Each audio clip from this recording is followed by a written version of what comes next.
Hello everyone, good morning to all of you. एक बार आप कंफर्म कर देंगे कि साउंड और स्क्रीन आपको प्रॉपर दिख रहा है। So we will start today's lecture. So whether the screen is there और साउंड प्रॉपर है, then we will go for some points और question on SHM first.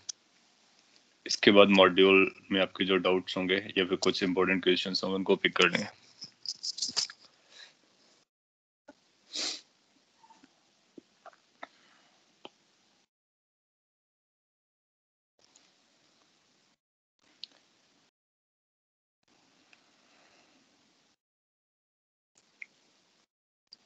So is the sound and screen is okay? One confirmation is required.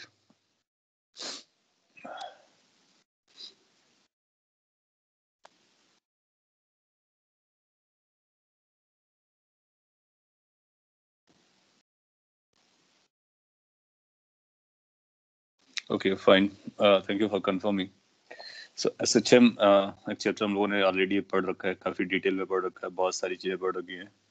कुछ minor points हैं उसी से related है, उनको मैं बता देता हूँ और कुछ क्वेश्चंस भी करा देंगे so that you can answer quickly correctly, आपकी प्रैक्टिस हो जाएगी। फिर इसके बाद मॉड्यूल पर आएंगे।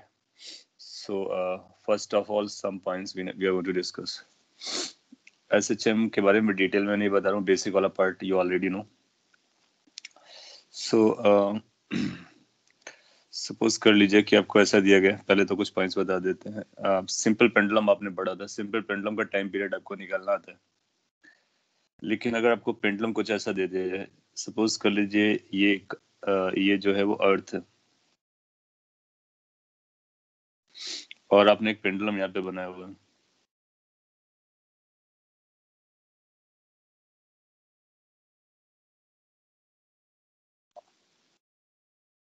इसका एक फॉर्मूला बनेगा, वो डायरेक्टली आप याद रख सकते हो। अभी हम लोग ड्राइव कर लेंगे कैसे फॉर्मूला आता है। सो अगर एक पेंडुलम आपने यहाँ पे बनाया हुआ है अर्थ के ऊपर, तो जाहिर सी बात है इसको देख करके आपको कुछ पॉइंट्स नजर आ जाने चाहिए या फिर कुछ पॉइंट्स रिकॉल हो जाने चाहिए कि ये जो पेंडुलम हम लोग यूज कर रहे हैं उसकी लेंथ काफी ज्यादा है, क्योंकि इसकी जो लेंथ है वो अर्थ के रेडियस के कंपैरेबल है। अगर अर्थ के रेडियस के कंपैरेबल है दैट मींस एक लार्ज पेंडुलम है, unlike the small pendulum that we know. तो उसका टाइम पीरियड कैसे कैलकुलेट करते हैं, कितना होता है, तो वो लिख सकते हैं लार्ज पेंडुलम।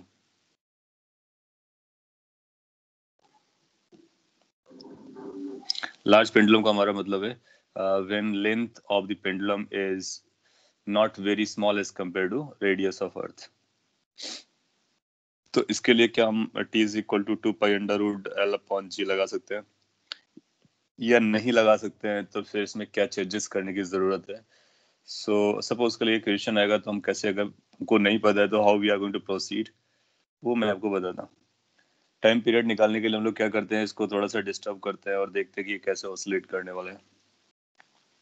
सो इसको थोड़ा सा डिस्टर्ब कर लेते हैं, वेरी स्लाइट अमाउंट से, बहुत कम अमाउंट से डिस्टर्ब किया तो यहाँ पर आ जाएगा।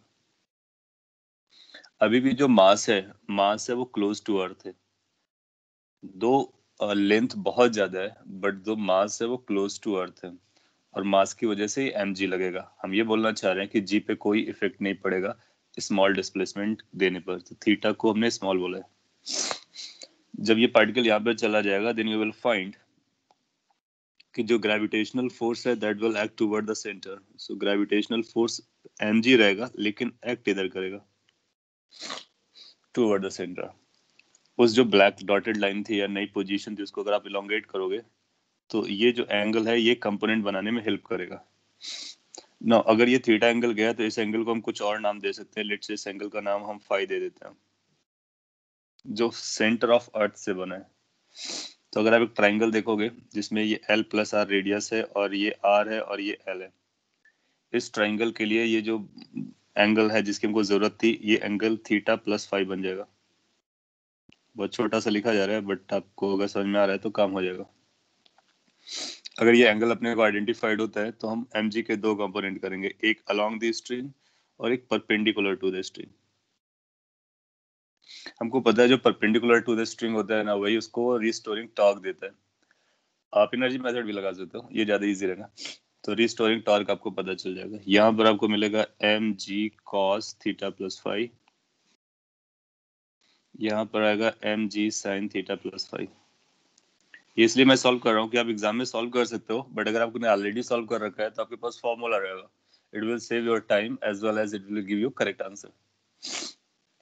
तो क्या हम लोग ये बोल सकते हैं कि जो रिस्टोरिंग टॉर्क है उसकी वैल्यू आएगी mg sin theta plus five, ये तो हुआ perpendicular force into the length, length is going to be l, perpendicular length.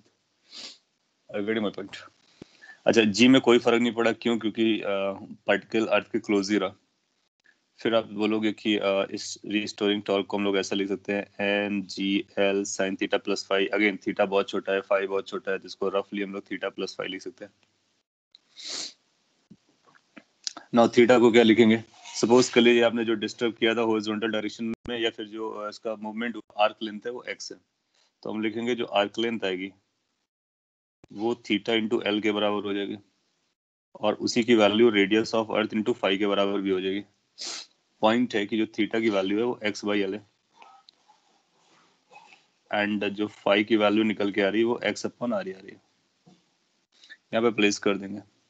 So restoring torque is equal to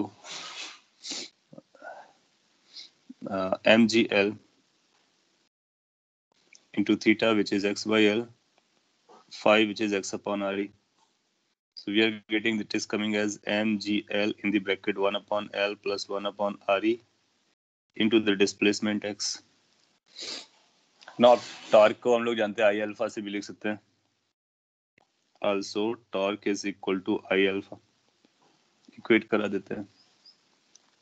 अब चाहो तो x को थीटा के टर्म में लिख सकते हो, क्योंकि ये जो टॉर्क होगा रिस्टोरिंग वो थीटा के अपोजिट आना चाहिए। तो हम वहां से वैल्यू प्लेस कर देते हैं, तो ये बनेगा m या फिर I alpha. I alpha is equal to mg L in the bracket 1 upon L plus 1 upon RE। x को रीराइट कर दो, x की जगह पर हम लिख सकते हैं थीटा इंटू एल,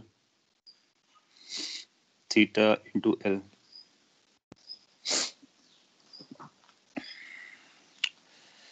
और अगर ये आपको समझ में आता है तो थीटा के डायरेक्टली प्रोपोर्शनल हो गया। यहाँ से आई की वैल्यू पता कर लेंगे, तो अल्फा की वैल्यू अपने को पता चल जा रही है M ji L square in the bracket 1 upon L plus 1 upon are E divide by I.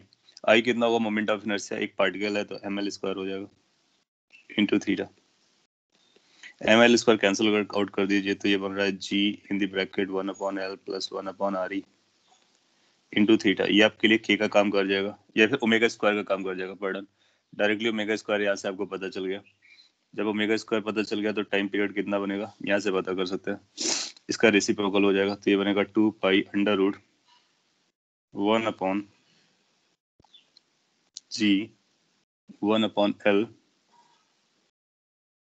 Plus 1 upon R E. ये एक ऐसा फॉर्मूला आप याद रख सकते हो, यहाँ पर डेरिवेशन करके दिखाया है। Now onward you can remember as a formula whenever there is a large pendulum. Large pendulum मतलब उसकी जो लेंथ है बहुत ज्यादा है, तो उसका टाइम पीरियड आएगा t is equal to 2 pi under root 1 upon g 1 upon L plus 1 upon are e. Okay, अब ये जो केस है ना, ये ज्यादा जनरल केस है। अब अगर आपका जो सिंपल पेंडुलम होगा, सिंपल पेंडुलम का आंसर यहीं से निकल के आ जाएगा, बड़ा पेंडुलम का भी आंसर यहीं से निकल के आ जाएगा। सो उसको भी मैं एक्सप्लेन कर देता हूँ। तो अपने को पता चला टी की वैल्यू जो आ रही है वो 2 pi under root 1 upon G in bracket 1 upon L plus 1 upon are E आ रहा है।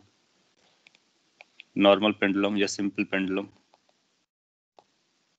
जब आपका सिंपल पेंडुलम होता है उस केस के लिए क्या होता है, जनरली एल की वैल्यू बहुत छोटी होती है आर ई से।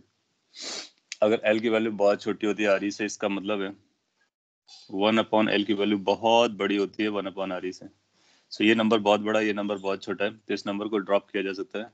तो टी की वैल्यू हम लोग क्या ले सकते हैं, 2 pi under root 1 upon G इन दी ब्रैकेट 1 अपॉन एल, और इसको इग्नोर कर सकते हैं। जब आपने इसको इग्नोर करा दिया तो ये बनेगा twice pi under root L by G. ये आप ऑलरेडी जानते हो।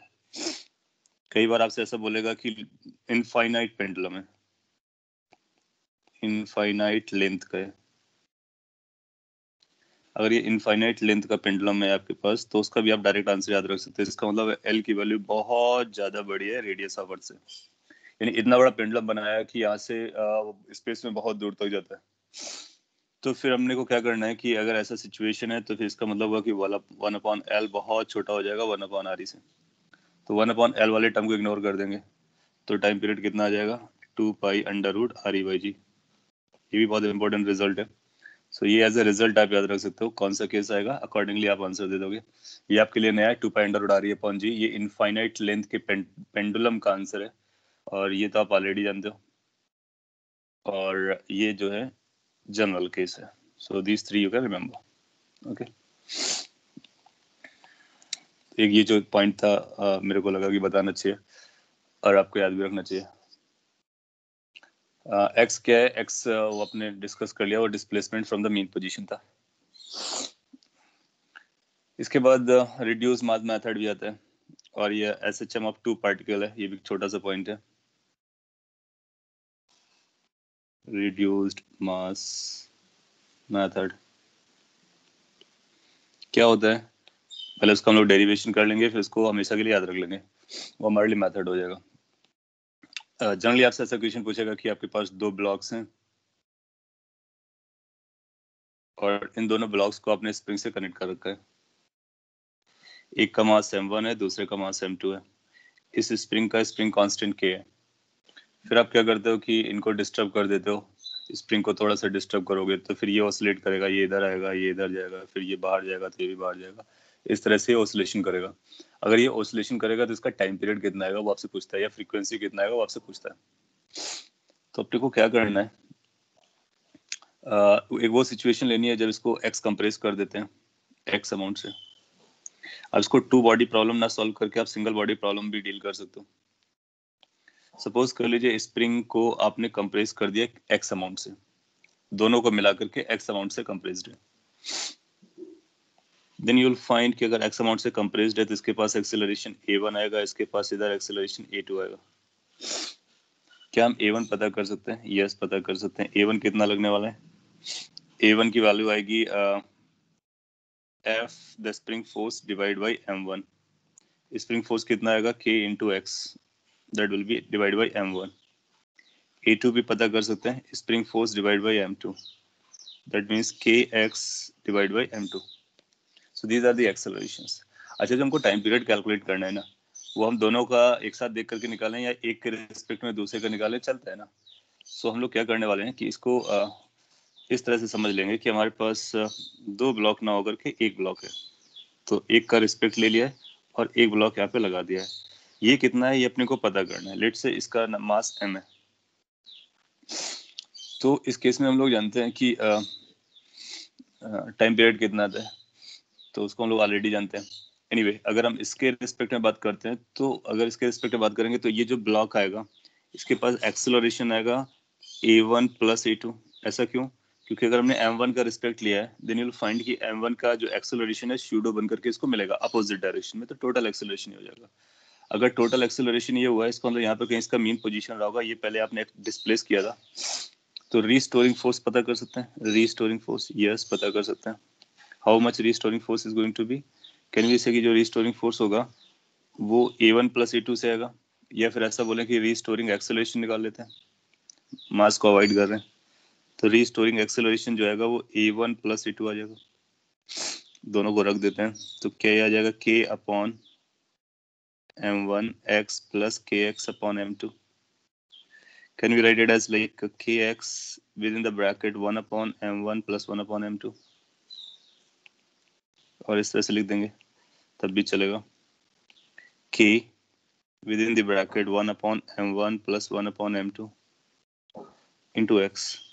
now ये रिस्टोरिंग एक्सेलरेशन है। जब कभी आपको ऐसा सिचुएशन मिलता है कि जब कभी रिस्टोरिंग एक्सेलरेशन पोजीशन के डायरेक्टली प्रोपोर्शनल आता है तो ये ऐसा अच्छा होता है, तो यहाँ से हम लोग डायरेक्टली टाइम पीरियड निकाल सकते हैं। तो how much the time period is coming, time period is going to be 2π√, इसी का रेसिप्रोकल, तो इसी को हम लोग रेसिप्रोकेट कर देंगे। सो ये 1 upon k times 1 upon m1 plus 1 upon m2।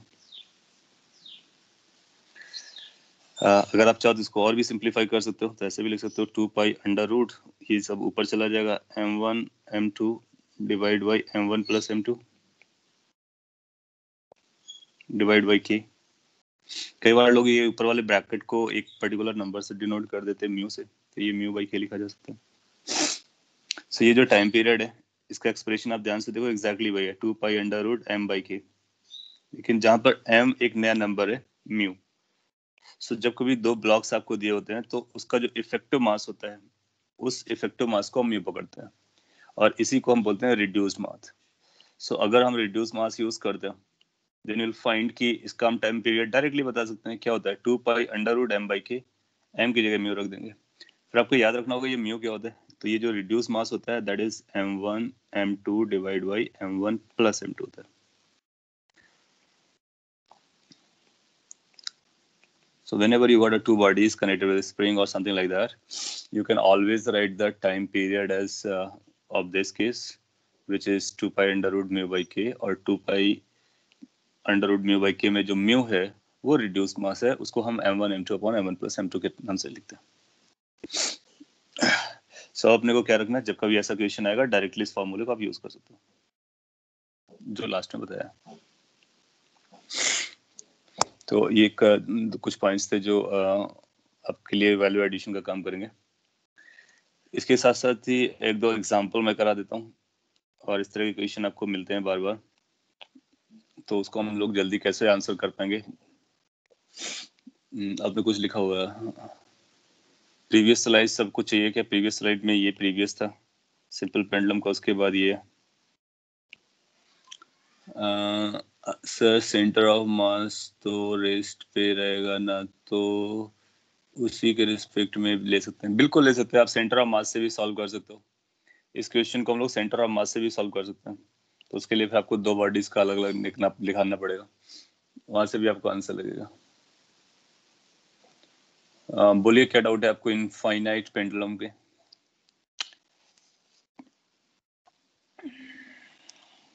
तब तक अपना डाउट लिखें और मैं आपको क्वेश्चन यहाँ पे ड्रॉ कर देता हूँ। हम लोगों ने पुली और ब्लॉक वाले केसेस किए थे टाइम पीरियड को निकालने के लिए, लेकिन उसमें वो क्या करेगा, कॉम्प्लिकेशंस करता है। जब कॉम्प्लिकेशंस करता है तो हम कॉम्प्लिकेशंस को कैसे हैंडल करेंगे, तो एक अगले क्वेश्चन से डील करते हैं।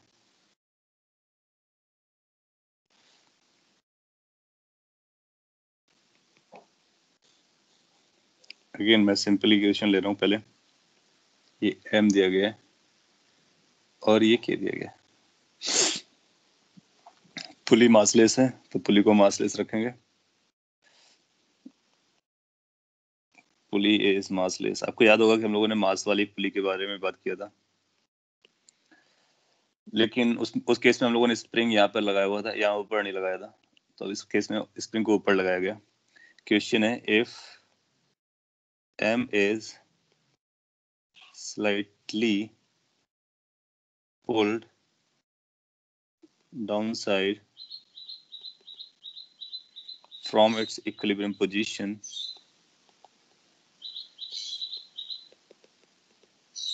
and released, then find time period of oscillation। आप आएंगे मॉड्यूल में या फिर जो भी बुक आप सॉल्व करोगे उस बुक में इस तरह से क्वेश्चन आपको मिलने वाले हैं। न केवल इस तरह से, वो यहाँ पर भी स्प्रिंग लगाएगा, एक और पुली लगाएगा, बहुत सारी स्प्रिंग्स लगाएगा। तो उसके लिए हम लोग शॉर्टकट बना लेते हैं। तो पहले इस क्वेश्चन को समझेंगे, फिर शॉर्टकट बना लेंगे, देख करके हम लोग जल्दी आंसर दे दिया करेंगे। So how to calculate quick answers हम लोग देखेंगे। सपोज कर लीजिए आपको दिया गया और आपसे पूछता है कि इसका आंसर बताइए, तो ये आप पहले सॉल्व कीजिए, फिर हम आपके डाउट का आंसर देते हैं। मैं 4 ऑप्शन दे रहा हूँ आपको, ताकि आपको आपकी प्रैक्टिस हो जाएगी। 2 pi under root m by k, 2 pi under root 4m by k, 2 pi under root m by 4k, none of the above। ऐसे कुछ ऑप्शन बना के आपको देने वाला है। बी ऑप्शन बता रहे हैं आप, ठीक है।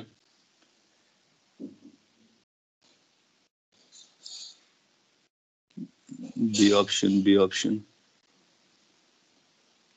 तो आपने अगर प्रैक्टिस किया तो कहीं ना कहीं आपको ये क्वेश्चन मिल गया होगा और आपने देख भी लिया होगा। बस इसी रिजल्ट को हम लोग आगे बढ़ा ले जाएंगे।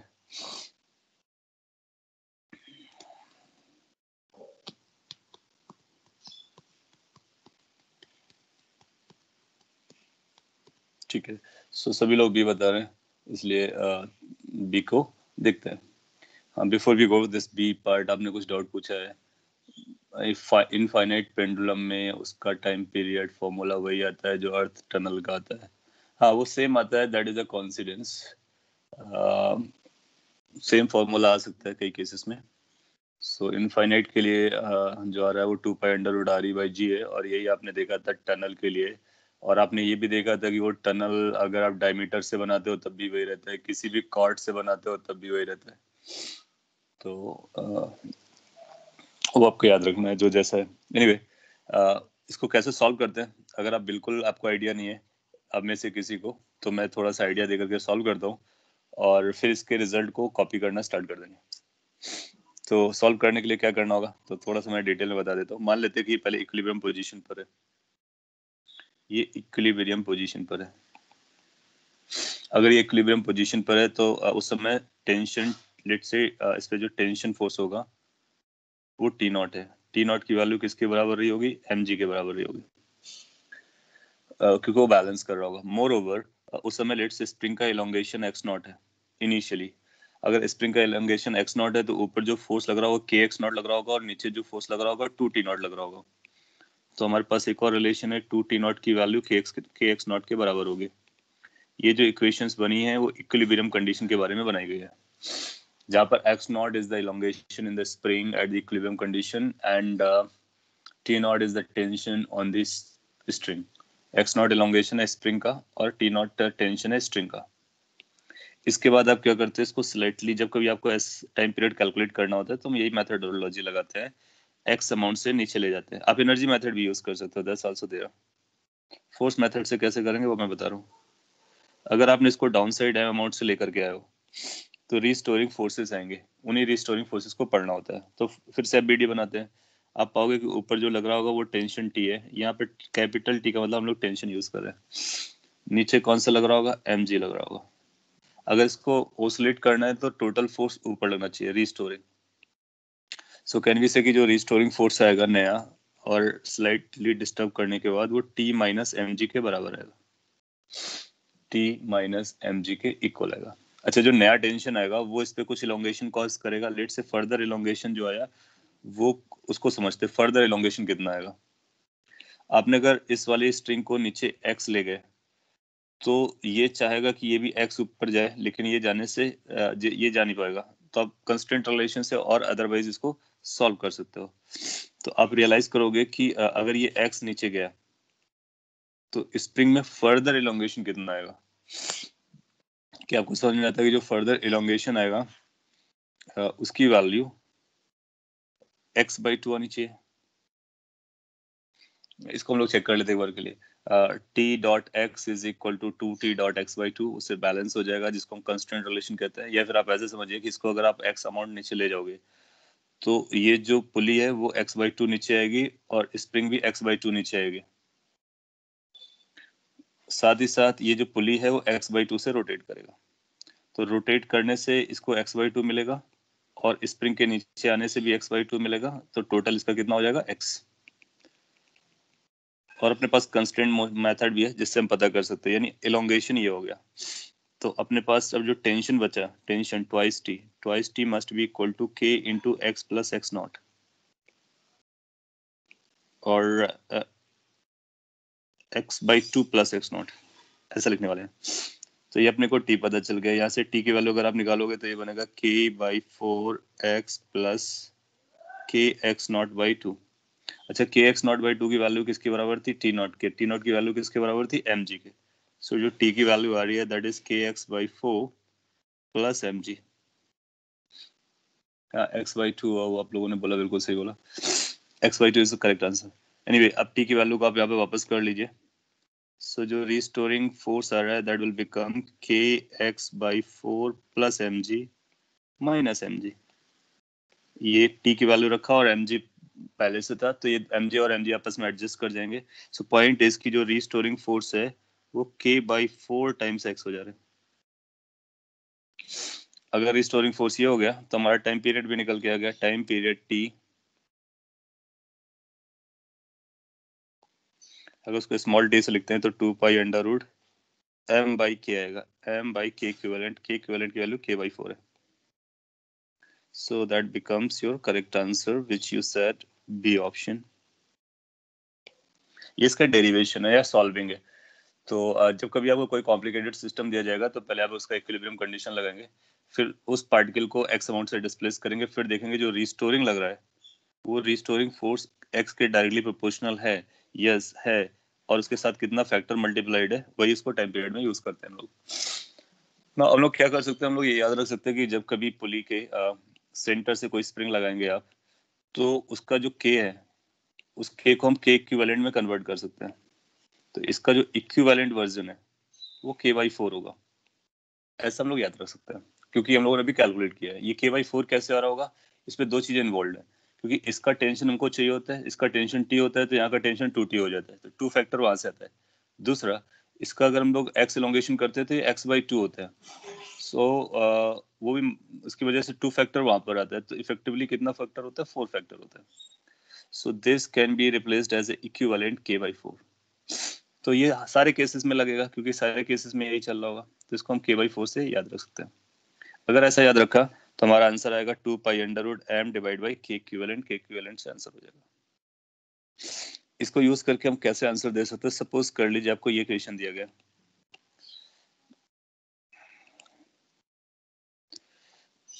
आपसे बोलता है कि यहाँ पर एक स्प्रिंग लगाई है जिसका स्प्रिंग कांस्टेंट 4k है, और एक यहाँ पर स्प्रिंग लगाया हुआ है जिसका स्प्रिंग कांस्टेंट k है। अभी यहीं तक रखते हैं, इसके बाद और कॉम्प्लिकेशन बढ़ा सकते हैं। इसके बाद यहाँ पर आपने एक पार्टिकल को हैंग करा दिया या मास को हैंग कराया हुआ है, और आपसे कहता है कि find time period for small oscillations.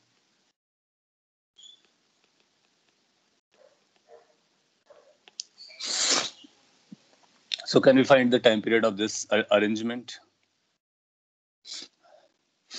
So एक तो अपने पास वही तरीका है, अब इक्विलिब्रियम निकालो, x करो, सॉल्व करो एंड ऑल दैट, तो थोड़ा सा लेंदी रहेगा। अब अपने को क्या करना है, इसको सिंप्लीफाई करना है।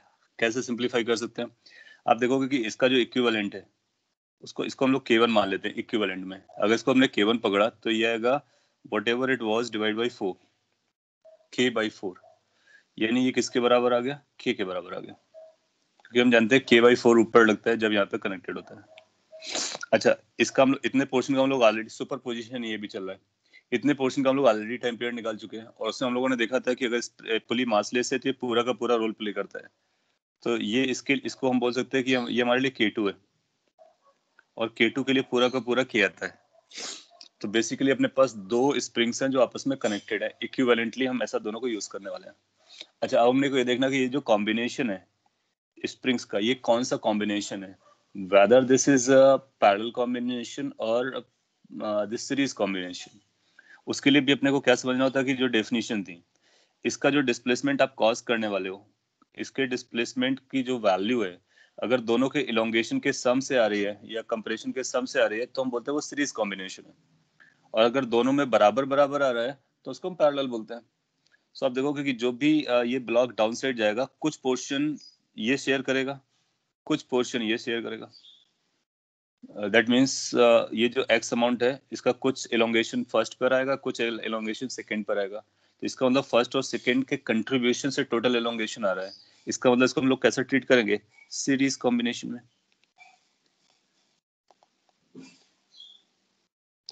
अगर आपने सीरीज कॉम्बिनेशन में इसको ट्रीट किया तो आपको पता होता है कि इक्विवेलेंट कैसे निकालते हैं, 1/k equivalent is equal to 1/k1 plus 1/k2। अगर आप ये 1/k1 प्लस 1/k2 लगाएंगे तो आपको इक्विवेलेंट इमीडिएटली मिल जाएगा। सो कैसे आएगा, 1/k equivalent is equal to 1/k1 which is k, 1/k2 which is k। So how much the K equivalent is coming? K equivalent is coming as a K by 2.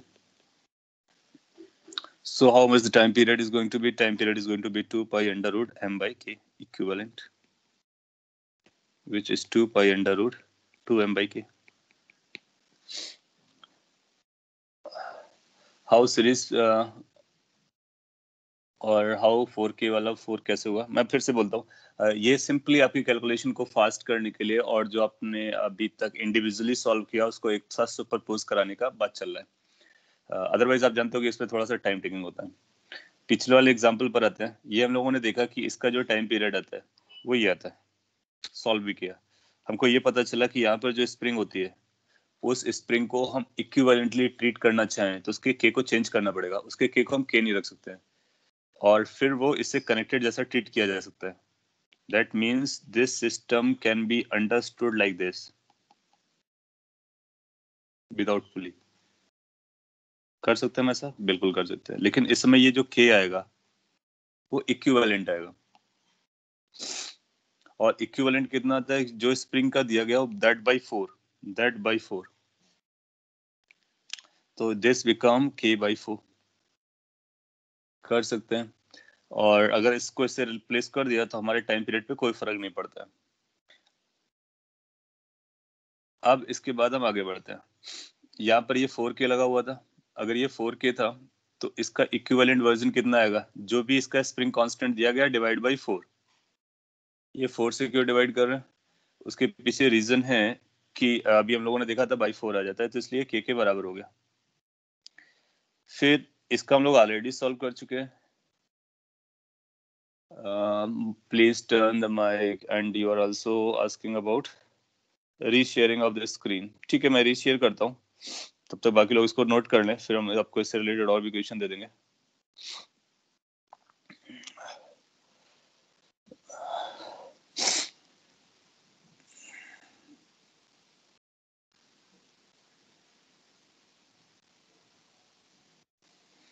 In case you want to say something, you can.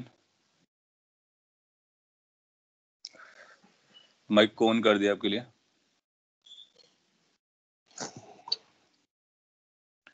किसी को doubt है कोई?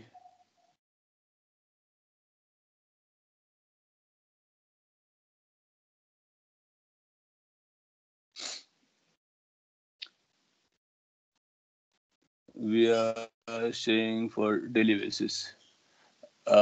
ठीक है, अगर daily basis पे आप जानना चाहते हो तो हम लोग क्लास के जस्ट बाद ओपन कर लेंगे। जितने भी आपको डाउट आपको पूछना है तो क्लास के बाद आप पूछ सकते हो। सारे डाउट आप पूछ सकते हो क्लास के बाद। We can have half an hour for this is open. और जस्ट डिस्टरबेंस को अवॉइड करने के लिए था, otherwise there is no issue. Anyway, please, आपने बोला please reexplain x and x by 2 part in the last example please. I'm going to do that.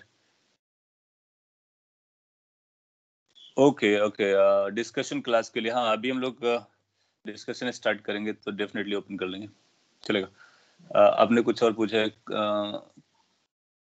Screen मैंने reshare कर दिया। ओके, सो मैं इसके पिछले वाला केस को एक्सप्लेन करता हूँ, ध्यान दीजिए।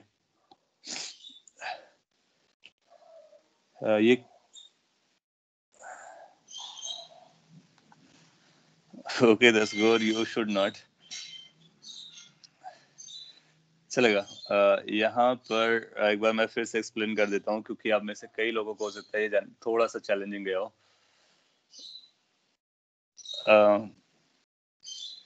इसको कैलकुलेट करने के लिए पहले आपने इक्विलिब्रियम कंडीशन निकाला। फिर आप जानते हो कि अगर इसका टेंशन T नॉट है, इसका टेंशन T नॉट है, तो ऊपर टेंशन कितना बनता है? 2T नॉट बनता है। और ये 2T नॉट स्प्रिंग फोर्स के बराबर है, इसलिए T नॉट के स्प्रिंग फोर्स के बराबर किया। फिर ये x था, तो x by 2 कैसे रहा होगा? तो हम लोग जानते हैं कि हमारे पास एक कंस्टेंट रिलेशन हुआ करता था, T1 x1 plus T2 x2 equal to 0। T1 का मतलब हुआ T, x1 का मतलब हुआ x, इसका T और x अपोजिट डायरेक्शन में तो एक माइनस लगा देंगे, प्लस इसका भी, इस पर T किधर लग रहा होगा? इस पर अगर स्प्रिंग पर देखोगे तो T नीचे लग रहा होगा और डिस्प्लेसमेंट भी नीचे आएगा, तो आप बोलोगे T और x डैश मान लेते हैं इक्वल टू 0। हमने x डैश एज्यूम कर लिया स्प्रिंग का नया लेंथ, जो इंक्रीज हुआ है लेंथ में। लेकिन वहां का टेंशन कितना रहा होगा, 2t रहा होगा। तो इसको जब आप सिंप्लीफाई करोगे तो minus x plus 2x dash की वैल्यू 0 आ जा रही है, यानी x डैश की वैल्यू कितनी आ जा रही है, x/2।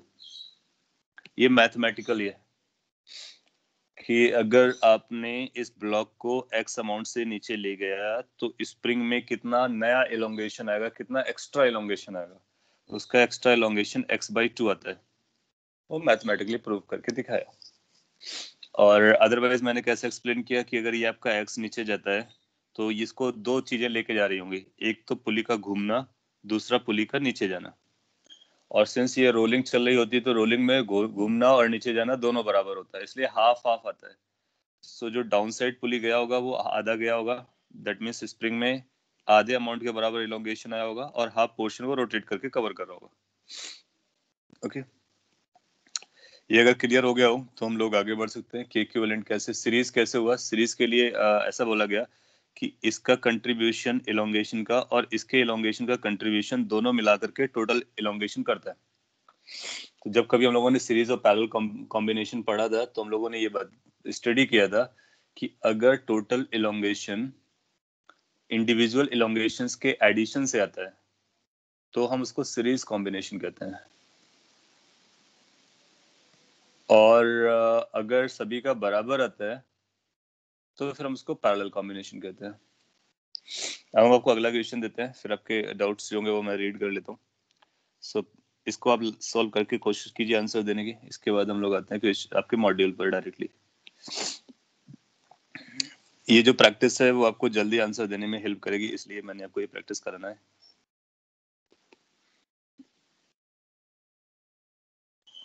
एक यहाँ पर स्प्रिंग लगा हुआ है, एक यहाँ पर स्प्रिंग लगा हुआ है, then there is another pulley connected over here,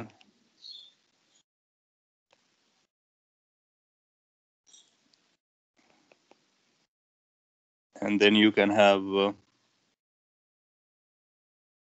another spring connected over here, then one more pulley is here,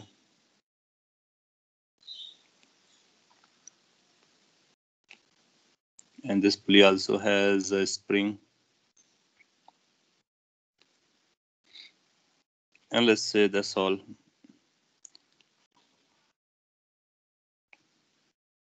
ऐसा अरेंजमेंट आपको बना के देता है और आपसे कहता है कि इसका इक्विवेलेंट टाइम पीरियड निकालिए, find time period for small oscillation. उसके लिए अब यहाँ पर एक ब्लॉक लगाएगा, एक ब्लॉक लगा लेते हैं और इनकी वैल्यूज को बता देते हैं। ये m है, स्प्रिंग कांस्टेंट्स बताएगा, लेट्स से कि इसकी वैल्यू 8k है, इसकी वैल्यू k है, इसकी वैल्यू भी k है, इसकी वैल्यू 4k है। ये अरेंजमेंट आपको दिया गया, पुलीज आर मासलेस। तो अगर पुली मासलेस है और ये अरेंजमेंट दिया गया तो आप बता सकते हो, आपको बताना है कि कितना टाइम पीरियड ऑफ ऑसिलेशन आने वाला है। कोशिश कर लीजिए, और बेटर होगा कि जो हम लोगों ने अभी लर्न किया है कि स्प्रिंग कैसे कनेक्ट होते हैं, तो कितना पोर्शन शेयर कर रहे होते हैं, उसके अकॉर्डिंग आप सॉल्व करोगे तो आप जल्दी और करेक्ट आंसर दे दोगे। आपने कुछ लिखा था, सबको प्रेजेंटेशन मत बनाना, अटेंडेंस बनाकर ही मैं कौन करूं, तो कोई भी दूसरे को म्यूट नहीं कर सकता। ओके, आप इस क्वेश्चन का पहले आंसर कर दें।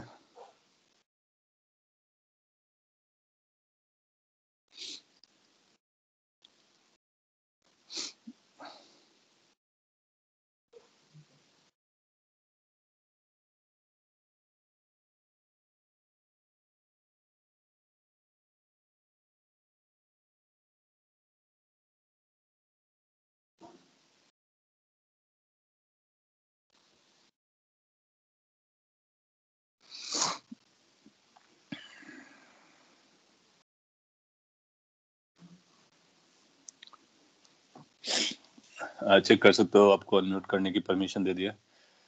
और इसको सॉल्व कैसे करेंगे क्विकली हम लोग कंप्लीट कर लेते हैं। एक आंसर भी आ गया, 2π√8 अपॉन m/8k।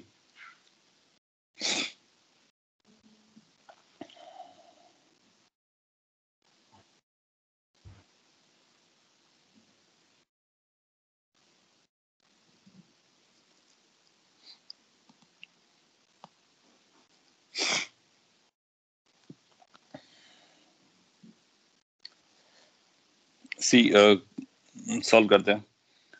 सबके पहले इक्विवेलेंट लिख लेंगे। सपोज कर लीजिए ये हमारे लिए K1 है इक्विवेलेंट में, ये K2 है इक्विवेलेंट में, this is K3 in equivalent, this is K4 in equivalent.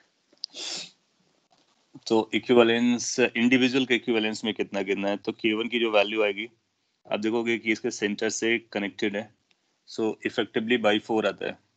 सो जो भी नंबर लिखा हुआ है डिवाइडेड बाई 4, तो ये 2K के बराबर हो जाएगा। K2 ये उसी स्ट्रिंग से कनेक्टेड है तो पूरा का पूरा कंट्रीब्यूशन करता है, सो ये K आ जाएगा। K3 this is also connected with the same string, hence is going to be equivalently as K4 ये इसके सेंटर से कनेक्टेड है सीलिंग से, सो इसका जो इक्विवेलेंट आएगा बाई 4 आएगा, जिसकी वैल्यू K के बराबर आ जाती है। सो हम लोग इंडिविजुअल का इक्विवेलेंस निकालेंगे सो दैट कि इस फिगर को हम सिंपलीफाइड वर्जन में देख पाए। अगर आपने ये कर लिया, नेक्स्ट स्टेप क्या होने वाला है अपना, अब अपने को आइडेंटिफाई करना है कि ये कौन से कॉम्बिनेशन में कनेक्टेड है। उसको कैसे देखेंगे, अगर हम लोगों ने इसको एक्स अमाउंट नीचे ले गया तो ये एक्स अमाउंट क्या सभी के कंट्रीब्यूशन से आने वाला है या सभी में सेम अमाउंट का एलोंगेशन आने वाला है। तो आप देखोगे कि जब आप इसको नीचे ले जाओगे तो ये भी कंट्रीब्यूट करेगा, इसमें भी एलोंगेशन आएगा, इसमें भी एलोंगेशन आएगा, इसमें भी एलोंगेशन आएगा, और सभी का एडिशन टोटल बना रहा होगा। इसका मतलब ये सभी के सभी किस कॉम्बिनेशन में, सीरीज कॉम्बिनेशन में। सीरीज और पैरेलल कॉम्बिनेशन थोड़ा सा आपको हार्ड जा सकता है अगर आपने इस चीज को समझा नहीं। क्या समझना होता है कि सभी के कंट्रीब्यूशन से टोटल आता है तो सीरीज होता है, पैरेलल में सभी का सेम एलोंगेशन या सेम कंप्रेशन होता है। तो यहाँ पे सभी का कंट्रीब्यूशन से ऐसा हो रहा है इसलिए सीरीज हो गया। इसके बाद आपको टोटल इक्विवेलेंट निकालेंगे, 1/k equivalent is equal to 1/k1 plus 1/k2 plus 1/k3 plus 1/k4। Now you can put all the values to get your answer 1/2k plus 1/k plus 1/k plus 1/k, which leads to 1/2k plus 3/k, which can further be simplified as 3 2 6 plus 1 7 divided by twice k. So how much the k equivalent we are having? K equivalent we are having 2k by 7. अगर ये हमारे पास k equivalent हो गया, so what is the time period? It's going to be twice pi under root m by k equivalent.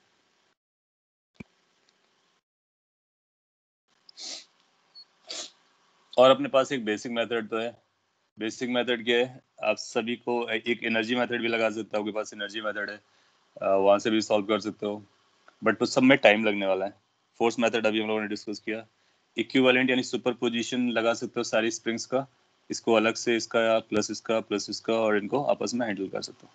ठीक है, सो ये कुछ points थे और कुछ टाइप ऑफ क्वेश्चंस थे जो हम लोग प्रैक्टिस करना चाह रहे थे। Now we can go to the module, और फिर आपके जो मॉड्यूल पे डाउट्स होंगे उनकी हम लोग उनको डिस्कस कर लेते हैं। ठीक है, और अगर आपको कोई डाउट हो तो आप पूछ सकते हो, otherwise I am opening the module.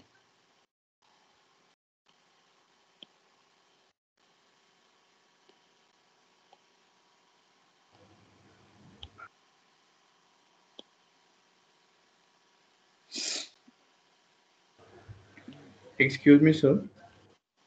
Yes. Sir, actually, I have sent you message personally. Please go through them also. Okay.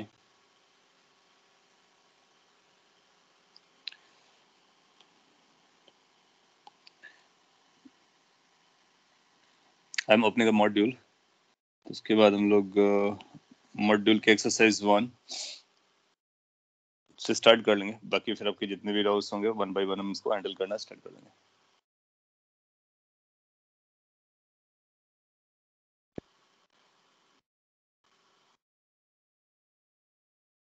वो स्प्रिंग को कट करने वाला केस।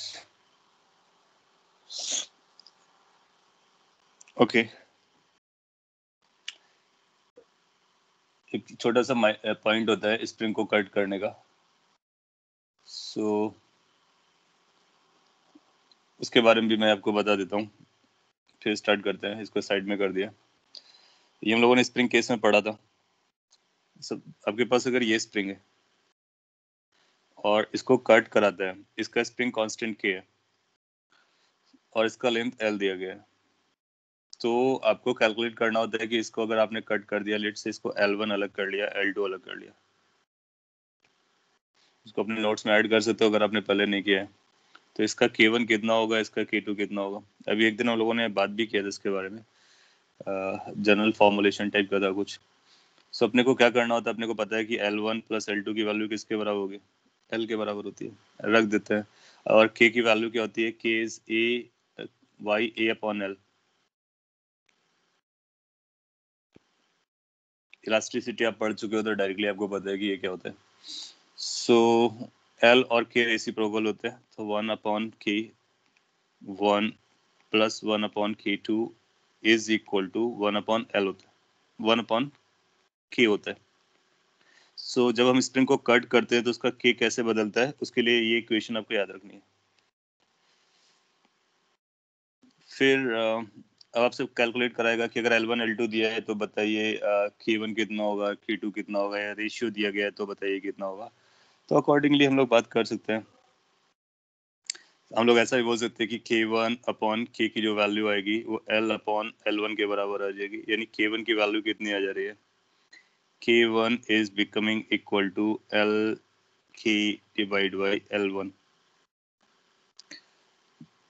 अगर L1 L2 पता है तो आप ऐसा लिख सकते हो L1 plus L2 divide by L1 into K। So cut करने के बाद कुछ इस तरह से ये चल रहा होता है। K2 क्या हो जाएगा, similarly L1 plus L2 that is total length divided by L2 K।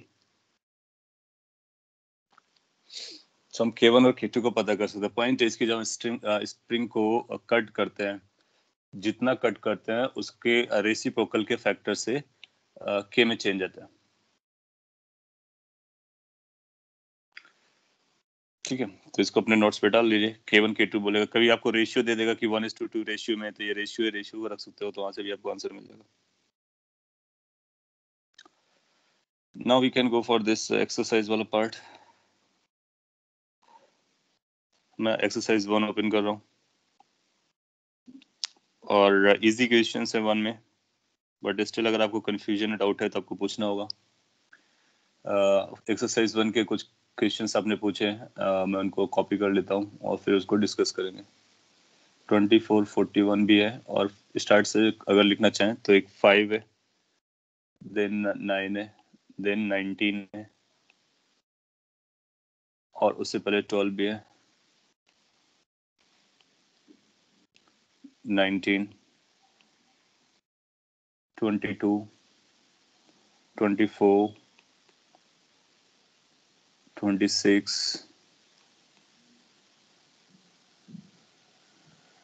41, 8, 12 we have counted, 14, okay, 14th, 23।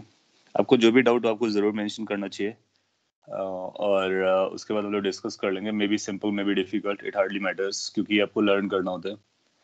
सो हो सकता है आपके पास सिंपल डाउट हो, चलता है, टफ डाउट हो, वो भी चलता है।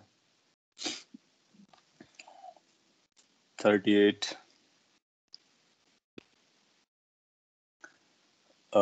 इसके बाद 522, मैंने वो काउंट कर रखे हैं। 30 काउंट नहीं किया तो 30 को लिख लेते हैं।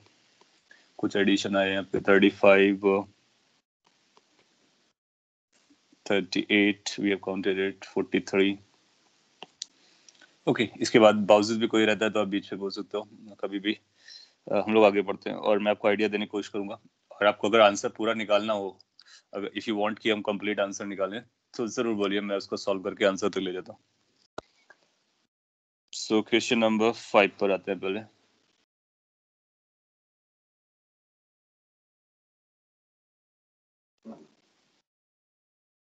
Question number 5, you need to wait a minute where it is. Yeah. Question number 5 में आपको बोला गया, इस पे इक्वेशन डिफरेंट फॉर्मेट में दी है, तो हो सकता है कि आपको थोड़ा सा हार्ड गया हो कि ये कैसी इक्वेशन है।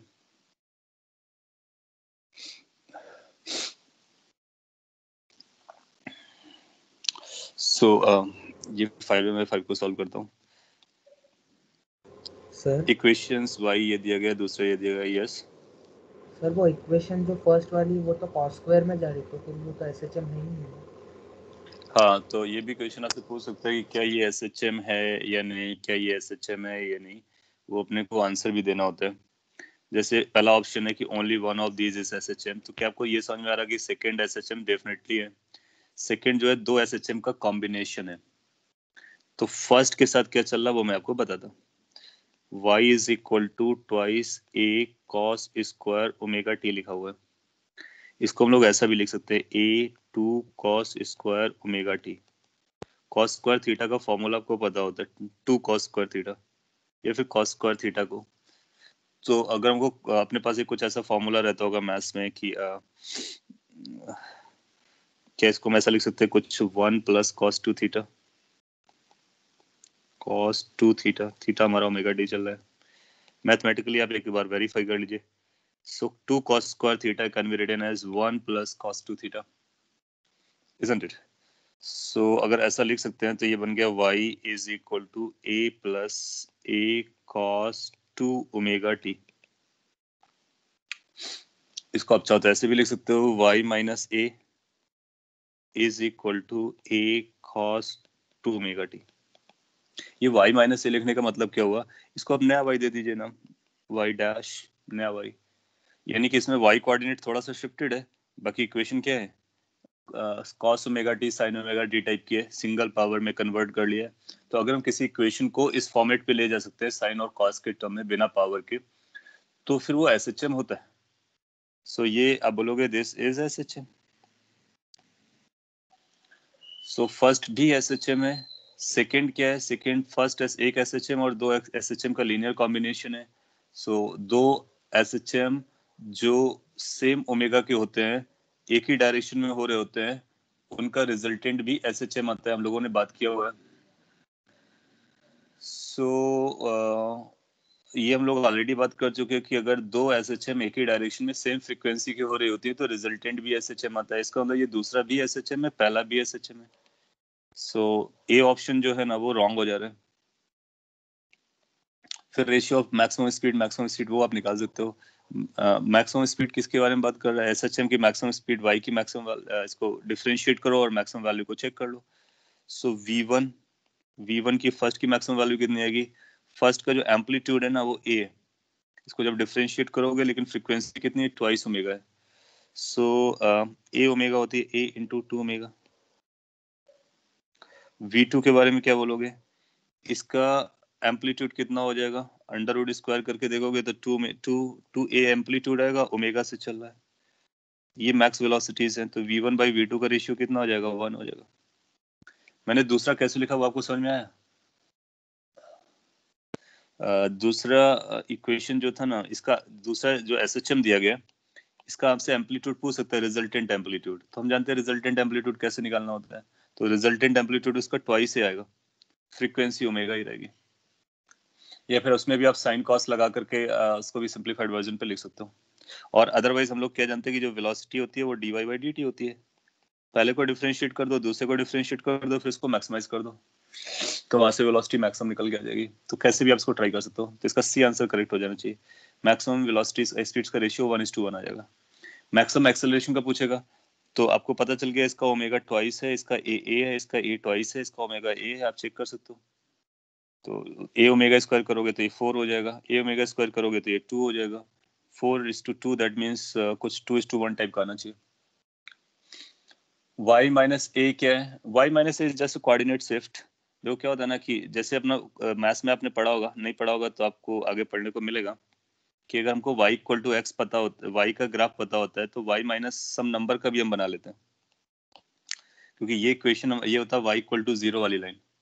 तो यहाँ पर हम एक लाइन ड्रॉ कर सकते हैं, सपोज कर लीजिए a एम्पलीट्यूड है, तो ये इक्वेशन हमारी हो जाती है y is equal to a। इसको हम ऐसे भी लिख सकते हैं y minus a equal to 0। तो जो ग्राफ यहाँ से चल रहा था, अब यहाँ से ना चल करके यहाँ से चलेगा, तो graph will remain the same, that's the only thing is it will be shifted upward. तो जो पहले एसएचएम हमारा ये हुआ करता था, अब ये ना होकर के ये हो जाएगा। ये कॉस वाला केस है ना, तो इसकी इक्वेशन कैसे प्लॉट होगी, cos 2 ओमेगा टी, कॉस मतलब ऊपर से आएगा, ये आएगा। और उसका एम्पलीट्यूड ए तक जा रहा है तो उसको जस्ट टच करता हुआ जाएगा, टू बी प्रिसाइज, ऐसा। Are you getting my point? और ऐसा पूछ सकता है आपसे, इसलिए ये जानना जरूरी भी है। तो मैं ये ग्राफ भी आप प्लॉट करके रखिए। y इज इक्वल टू, ये जो फर्स्ट वाले का था उसका मैंने प्लॉट किया है, y1 कह सकते हो आप उसको। और इसका एम्पलीट्यूड कितना जा रहा है, तो ये जो पॉइंट होगा हाईएस्ट वैल्यू आएगी वो ट्वाइस से आएगी। ये पॉइंट ए है, ये 0 है, तो एम्पलीट्यूड अपनी मीन पोजीशन से मैक्सिमम होता है। तो मीन पोजीशन से मैक्सिमम ए अप साइड है, ए डाउन साइड है। कोऑर्डिनेट वाइज वो 2a और a के 0 और 2a के बीच में चल रहा है। अब वो नीचे नहीं जा रहा, ऊपर रह रहा है, दैट्स द डिफरेंस। तो ये मीनिंग है y माइनस ए का। समझ में आया होगा आपको? सो ग्राफ पूछेगा तो ऐसे प्लॉट करके बता सकते हो। तो this was your 5th question. इसके बाद आपका नेक्स्ट जो आ रहा है दैट इज 8th। सो आप लोग 8th क्वेश्चन पे आ जा सकते हैं। Question number 8। हाँ, इस तरह के क्वेश्चन करने में थोड़े से लेंदी भी जा रहे होंगे, और अगर हम लोग दूसरा मेथड यूज करेंगे तो जल्दी भी कर सकते हैं। ये बोला टू पार्टिकल एसएचएम करते हैं सेम लाइन पे, एम्पलीट्यूड ये दिया गया, फ्रीक्वेंसी ये दिया गया, एक यहाँ से स्टार्ट करता है दूसरा वहां से स्टार्ट करता है, उनके बीच का फेज डिफरेंस बताइए। जब कभी ऐसे दो पार्टिकल्स चल रहे हो, फेज डिफरेंस बताना हो, तो जो प्रोजेक्शन वाला मेथड है ना वो बहुत इजी जाता है और जल्दी आंसर करता है। तो ये सर्कल बना लेंगे, एक की रेडियस ए है, दूसरे की रेडियस ट्वाइस ए है, तो दो सर्कल की जरूरत पड़ेगी हमको, क्योंकि दोनों सेम एम्पलीट्यूड पर नहीं चल रहे हैं, और हम जानते हैं एम्पलीट्यूड का मतलब रेडियस होता है। और ये कोऑर्डिनेट एक्सिस पकड़ लेते हैं, एक्स, और ये वाई,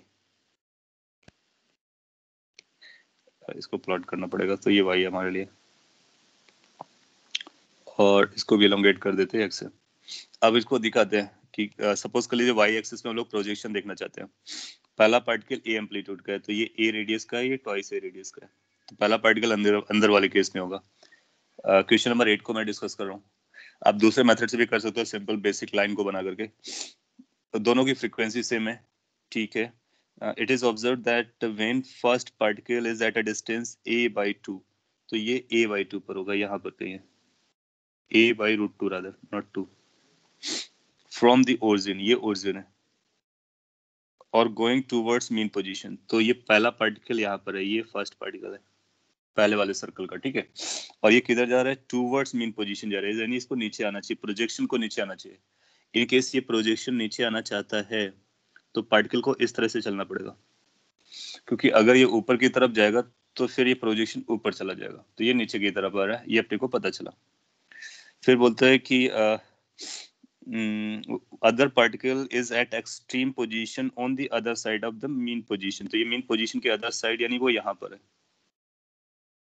तो that's location for the first particle, this is location for the second particle. अगर ये यहाँ पर है तो फ्यूचर में ये अंदर ही जाएगा, इसके पास कोई और ऑप्शन नहीं है। तो हमको फर्स्ट पार्टिकल की लोकेशन पता चल गया, सेकेंड पार्टिकल की लोकेशन पता चल गया। अब आपसे जानना चाहता है कि what find the phase difference between the two particles. तो फेज डिफरेंस का मतलब यानी पहले का जो फेज होगा वो ये होगा। तो फर्स्ट को आपने ज्वाइन किया तो वो बेस से ये एंगल बना रहा होगा, और सेकेंड को आप यहाँ पे ज्वाइन कराओगे तो वो ये एंगल बना रहा होगा 90 डिग्री। सेकेंड यहाँ पर है, फर्स्ट यहाँ पर है। सो क्या हम बता सकते हैं उनके बीच का फेज डिफरेंस कितना चल रहा है? बिल्कुल बता सकते हैं। ये कितना है, ये 90 डिग्री है। अगर हमको ये पता चल जाए फाई एंगल तो अपना काम हो जाएगा, फाई इजिली पता चल जाएगा। यहाँ पर एक ट्राइंगल आप बना लीजिए, और वहां पर आप कुछ लगा सकते हो sine phi. Perpendicular distance a/√2 बता रहा है, एम्पलीट्यूड a दिया गया है, तो ये 1/√2 हो जाएगा। सो फाई कितना आ जाएगा, 45 degree. So total phase difference कितना आ जाएगा, ये फाई 1 बोल देते हैं इसको। तो टोटल फेज डिफरेंस कितना आ जाएगा, 45 प्लस 90। तो 45 होगा क्या, नहीं। 90 होगा क्या, नहीं। 180 होगा क्या, नहीं। वो देख करके बता सकते हो उनके बीच का एंगल कितना चल रहा है, 135 डिग्री के बराबर हो जाएगा। हो सकता है आपने किसी और मेथड से भी ट्राई किया हो, तो प्रोजेक्शन मेथड से ट्राई कर सकते हैं, और वहाँ से भी आपको आंसर मिलता है। सो जैसा बोलता रहे, उसके अकॉर्डिंग बात करना। एम्पलीट्यूड को रेडियस लेना है, सेम ओमेगा से चल रहा था, इसलिए एंगल बराबर बनाएंगे बराबर टाइम पर, और इनिशियल लोकेशन ड्रॉ करके उनके बीच का एंगल बताना होता है। क्वेश्चन नंबर 9 नेक्स्ट आप पूछ रहे हो, तो 9 पर आ जाते हैं। ये बोलता है टाइम पीरियड के बारे में कुछ बोला है।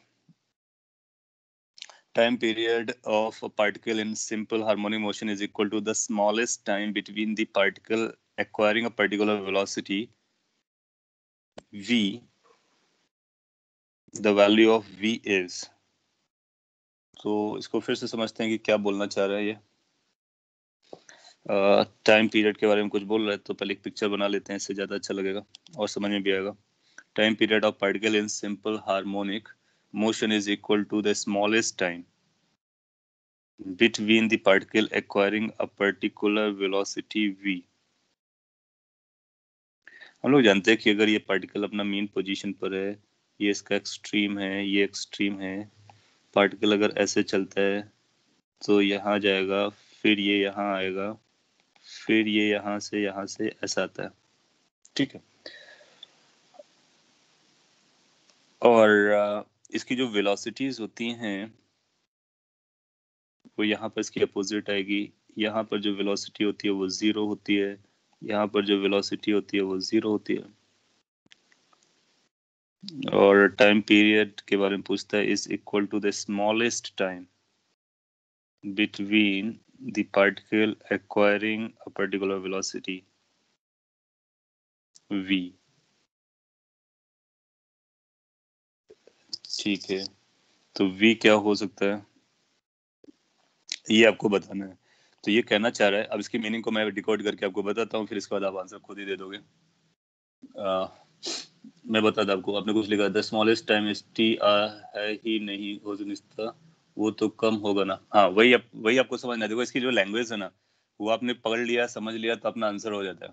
इसने ये बोला कि अगर हम टाइम पीरियड को हम ऐसे डिफाइन करते हैं कि इस जर्नी में पार्टिकल एक लोकेशन से चलता है ना, और हम लोग जानते हैं कि टाइम पीरियड कंप्लीट राउंड लगाने को एक टाइम पीरियड बोलते हैं. Everybody knows that, not an issue.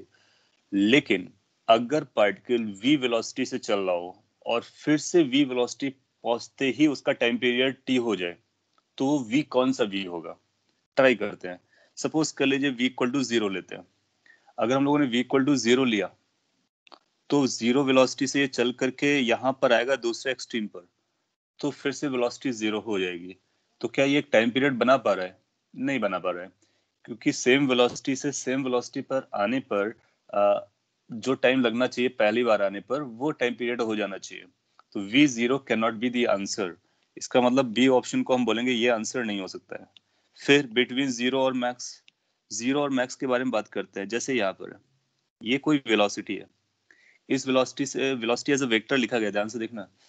तो ये जो भी वेलोसिटी होगी, ये वेलोसिटी चेंज होती रहेगी, डिफरेंट रहेगी, लेकिन यहाँ कहीं आने के बाद फिर उसके पास वही वेलोसिटी आ जाएगी, एग्जैक्टली वही वेलोसिटी आ जाएगी, क्योंकि दोनों तरफ सिमेट्रिकल होता है.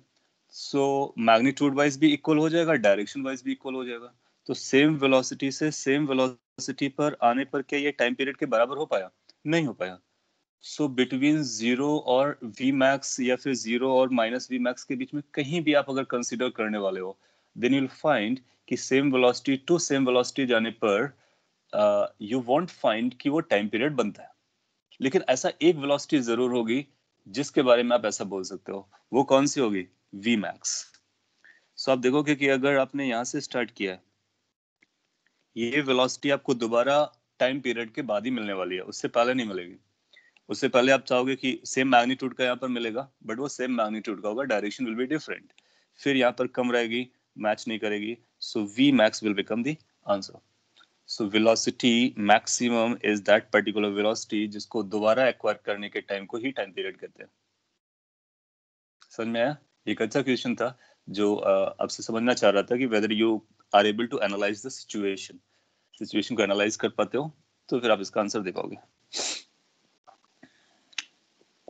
नेक्स्ट की तरफ बढ़ते हैं, अगर आपको समझ में आ गया. सो क्वेश्चन 8 हो गया, 9 हो गया, 12 एंड 14. क्वेश्चन नंबर 12, 11 आपको समझ में आ गया होगा, ग्राफ से रिलेटेड है. तो हम लोग 12 की तरफ जाते हैं. Next is 12 here.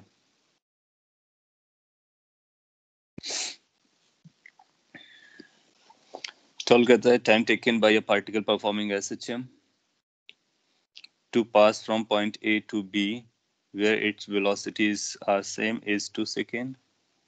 After another 2 second it returns to B. Time period of oscillation अपने को बताना है.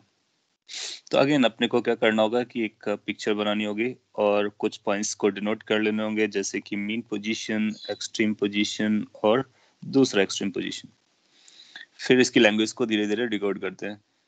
Time taken by a particle performing simple harmonic motion pass from point A to B where its velocities are same.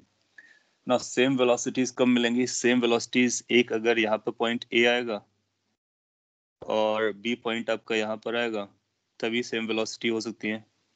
ये तो amplitudes थे, मैं उस amplitude वाला ए हटा देता हूँ क्योंकि यहाँ पर ही वेलोसिटी सेम मिलती है सिमिलर सिमेट्रिकल पोजीशन पे. और यहाँ से यहाँ तक जाने के टाइम को उसने बता दिया हमको. कितना टाइम बताया इसने? 2 सेकेंड. तो जाहिर सी बात है इसको यहाँ से यहाँ तक आने में कितना टाइम लगा होगा? 2 सेकेंड. और टाइम पीरियड क्या होता है? टाइम पीरियड तो पूरी स्टोरी होती है, पूरा टाइम जर्नी का होता है. तो इसका मतलब है हमारा आंसर 2 और 2 से ज्यादा रहेगा. दैट मीन्स 4 से ज्यादा रहेगा. तो हमारे पास ऑप्शन 6 है और 8 है. अब आप आगे क्या करना है? After another 2 second it returns to B. So यहाँ से यहाँ पर 2 सेकेंड लेता है. 2 सेकेंड के बाद ये बी पर रिटर्न आता है. इसका मतलब ये भी हुआ कि यहाँ से जब ये जा रहा होगा तो इधर आने में इसको 2 सेकेंड लगा होगा. अंडरस्टूड? कैन बी से कि साइकिल कंप्लीट होती हुई नजर आ रही है. अगर साइकिल कंप्लीट होती हुई नजर आ रही है so that total time becomes time period. How much that time period will become? You can catch it. 2 + 2 + 2 + 2, that is 8 seconds.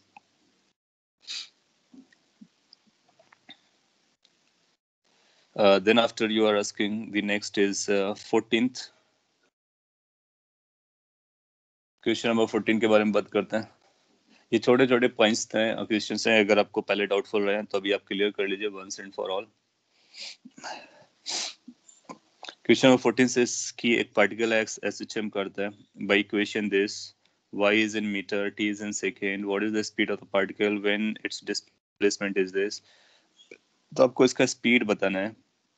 जब आपको उसका डिस्प्लेसमेंट पता हो तो स्पीड की वैल्यू क्या होती है? Under root omega times A square minus x square.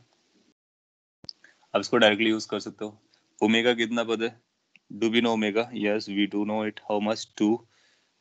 Do we know a? Yes we do know it. It is 0.45. क्या अपने को एक्स पता है? एक्स पता है. एक्स की वैल्यू कितनी आ जाएगी? 7.5 सेंटीमीटर. ये मीटर में है, ये सेंटीमीटर में है. तो आप चाहो तो इसको 100 से डिवाइड करो, फिर इसको मीटर में बनाओ और फिर सिंपलीफाई कर लो. यहाँ से आपको आंसर पता चल जाना चाहिए. काम हो जाएगा. कैलकुलेट कर पाओगे इसके बाद? होपफुली आप कैलकुलेट कर पाओगे. नहीं कर पाते हो तो आपको बोलना पड़ेगा. 12 हो गया. 14. इसके बाद 19 पर आते हैं. Question number 19. 19 is here.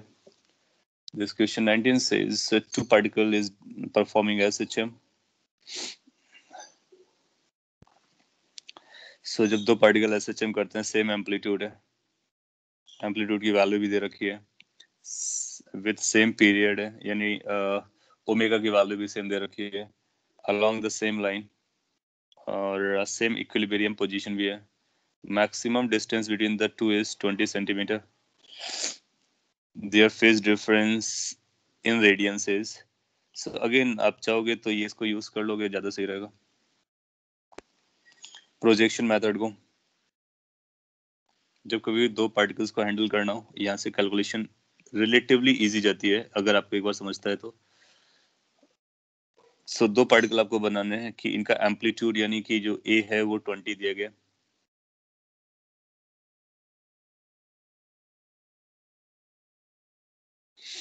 और along the same line same equilibrium में maximum distance between the two is this. तो maximum distance कब होगी दो पार्टिकल के बीच में?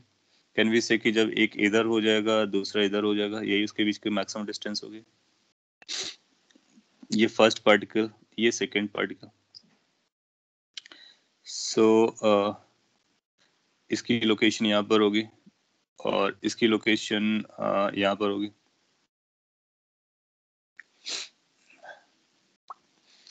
So then after you can say कि अगर ऐसा सिचुएशन है,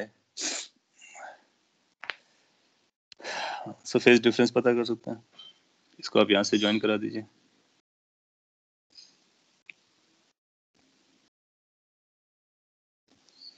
और इसको यहाँ से ज्वाइन करा दीजिए।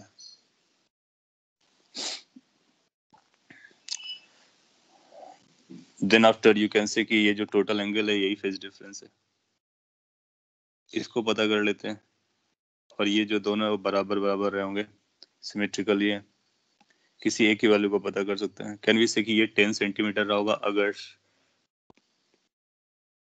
इक्वल है, और ये 20 रहा होगा। तो अगर इसको थीटा मान लेते हैं तो साइन थीटा वर्क करेगा। साइन थीटा की वैल्यू आ जाएगी 10 divide by 20, that is half. So theta must be 30 degree, pi by 6। So 5 must be twice theta, that is pi by 3। ऐसा कोई ऑप्शन होगा उसको मार्क कर देंगे।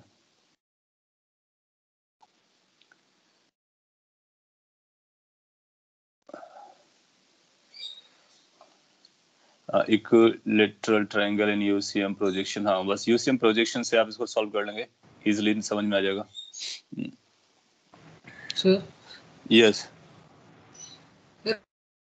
कह सकते हैं क्या कि मतलब उनका एम्पलीट्यूड भी 20 सेंटीमीटर है, हाईएस्ट डिस्टेंस भी 20 सेंटीमीटर है, तो एक मीन पोजीशन पे है और एक एक्सट्रीम पे है। एक मेन पोजीशन पर है, एक एक्सट्रीम पोजीशन पर है।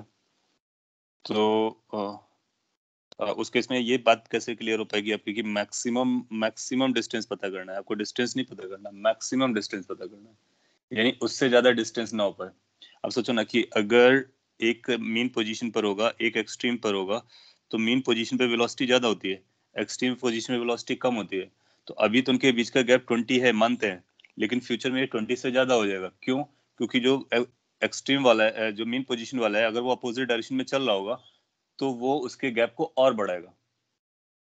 That will be increasing the gap even more. So फिर वो इस कंडीशन से मैच नहीं करेगा। कौन सी कंडीशन? कि the maximum distance between them is this. Maximum word से मैच नहीं करेगा। सो जो हमने मैं इस समय बनाया हुआ है, ये मैक्सिमम को लेकर के बनाया हुआ है कि this is going to be the maximum separation case. बाकी आपका वो पॉइंट सही था कि मीन पोजीशन पे अगर हम पकड़ते हैं तो गैप 20 रहेगा, लेकिन वो एक पर्टिकुलर इंस्टेंट के लिए होगा। आपको ये इंश्योर करना है कि वो मैक्सिमम आगे चल करके ना रहे। If we assume one of them is, हाँ वही हम लोगों ने बात की अभी। सो मैक्सिमम वाले पॉइंट का अपना ख्याल रखना था। इसके बाद आप बोलते हो कि 18th लेना है, 18th को भी लेना। मैं 18th के बारे में बात कर लेता हूँ। Question number 18, two particles in SHM in a straight line about the same equilibrium position, amplitude A and time t of both the particles are equal। ठीक है, at t equal to 0, one particle is at a displacement plus a and another is at minus a by 2 and they are approaching towards each other। कितने time के बाद एक दूसरे को cross करने वाले हैं। तो इस तरह की क्वेश्चन भी आप प्रोजेक्शन से हैंडल करोगे बहुत जल्दी और आसानी से हैंडल हो जाएंगे। कैसे ड्रॉ करते हैं दोनों को, जैसा वो बोलता रहे बस आपको वही फॉलो करना है ब्लाइंडली, कुछ भी अपनी तरफ से ऐड सब्ट्रैक्ट नहीं करने का। इसने बोला कि 2 पार्टिकल्स हैं और एक प्लस ए पर है, तो हम वाई एक्सिस में प्रोजेक्शन देख रहे हैं। तो फर्स्ट पार्टिकल आपका यहाँ पर है, फर्स्ट पार्टिकल, जाहिर सी बात है कि वो मेन पोजीशन की तरफ चलेगा। दूसरा जो है वो माइनस ए बाई 2 पर है, माइनस ए बाई 2 यहाँ पर आएगा। तो यहाँ पर एज्यूम कर लेते हैं। और ये किधर जा रहे हैं? They are approaching towards each other. इसका मतलब ये इधर जाना चाहिए, इसका मतलब ये कुछ ऐसे जा रहा होगा। फाइंड आफ्टर कितने टाइम के बाद वो मिलने वाले हैं। तो कितने टाइम के बाद ये मिलने वाले हैं, तो इनके बीच का फेज डिफरेंस पता कर लेंगे तो अपने को पता चल जाएगा कितने टाइम के बाद मिलने वाले हैं, अगर हमको ओमेगा पता हो तो। और t इक्वल टू 0 पे ये सिचुएशन दिया गया। सो सेम टाइम पीरियड है। आपको पता होता है, क्या पता होता है कि they are approaching towards each other, after what time they will cross each other। तो वो एक दूसरे को कितने टाइम के बाद क्रॉस करेंगे ये पता करना है। ठीक है, so best way would be कि आप इसको ज्वाइन करा दो पार्टिकल को ऐसे, और this is joint like this. So ये इनके बीच का फेज डिफरेंस हो जाएगा फाई। कैन यू फाइंड कि एंगल कितना हो पाएगा, ये वाला एंगल। इस एंगल को निकालने के लिए इस पे प्रोजेक्शन डालेंगे, 90 डिग्री बनाएंगे, और ये ए है, ये a/2 है, तो साइन मान लेते हैं उसका नाम थीटा है, तो साइन थीटा की वैल्यू a/2/a आ जाएगी। That means half, that means theta is π/6, 30 degree, उधर π/2 है, तो टोटल थीटा कितना हो जाएगा, π/2 + π/6। दैट मीन्स हाउ मच, इसको मल्टीप्लाई कर लीजिए, 3 4 2 π/3। अगर ये 2 π/3 हो जाता है, सो हम लोग ये बोल सकते हैं कि 2 π/3 का फेज डिफरेंस है इनके पास इनिशियली। और कितना टाइम लगेगा, तो ये जो फेज डिफरेंस है यही कवर होना चाहिए था, इसी को कवर करा देंगे, तो ओमेगा टी की जो वैल्यू है that should be equal to 2 π/3। ये सही लिखा है, एक बार इसको चेक कर लीजिए, 30 डिग्री है और 90 है, 30 डिग्री और 90 डिग्री 120 हो जाएगा, ठीक है, तो ये 2 π/3 के बराबर हो जाएगा।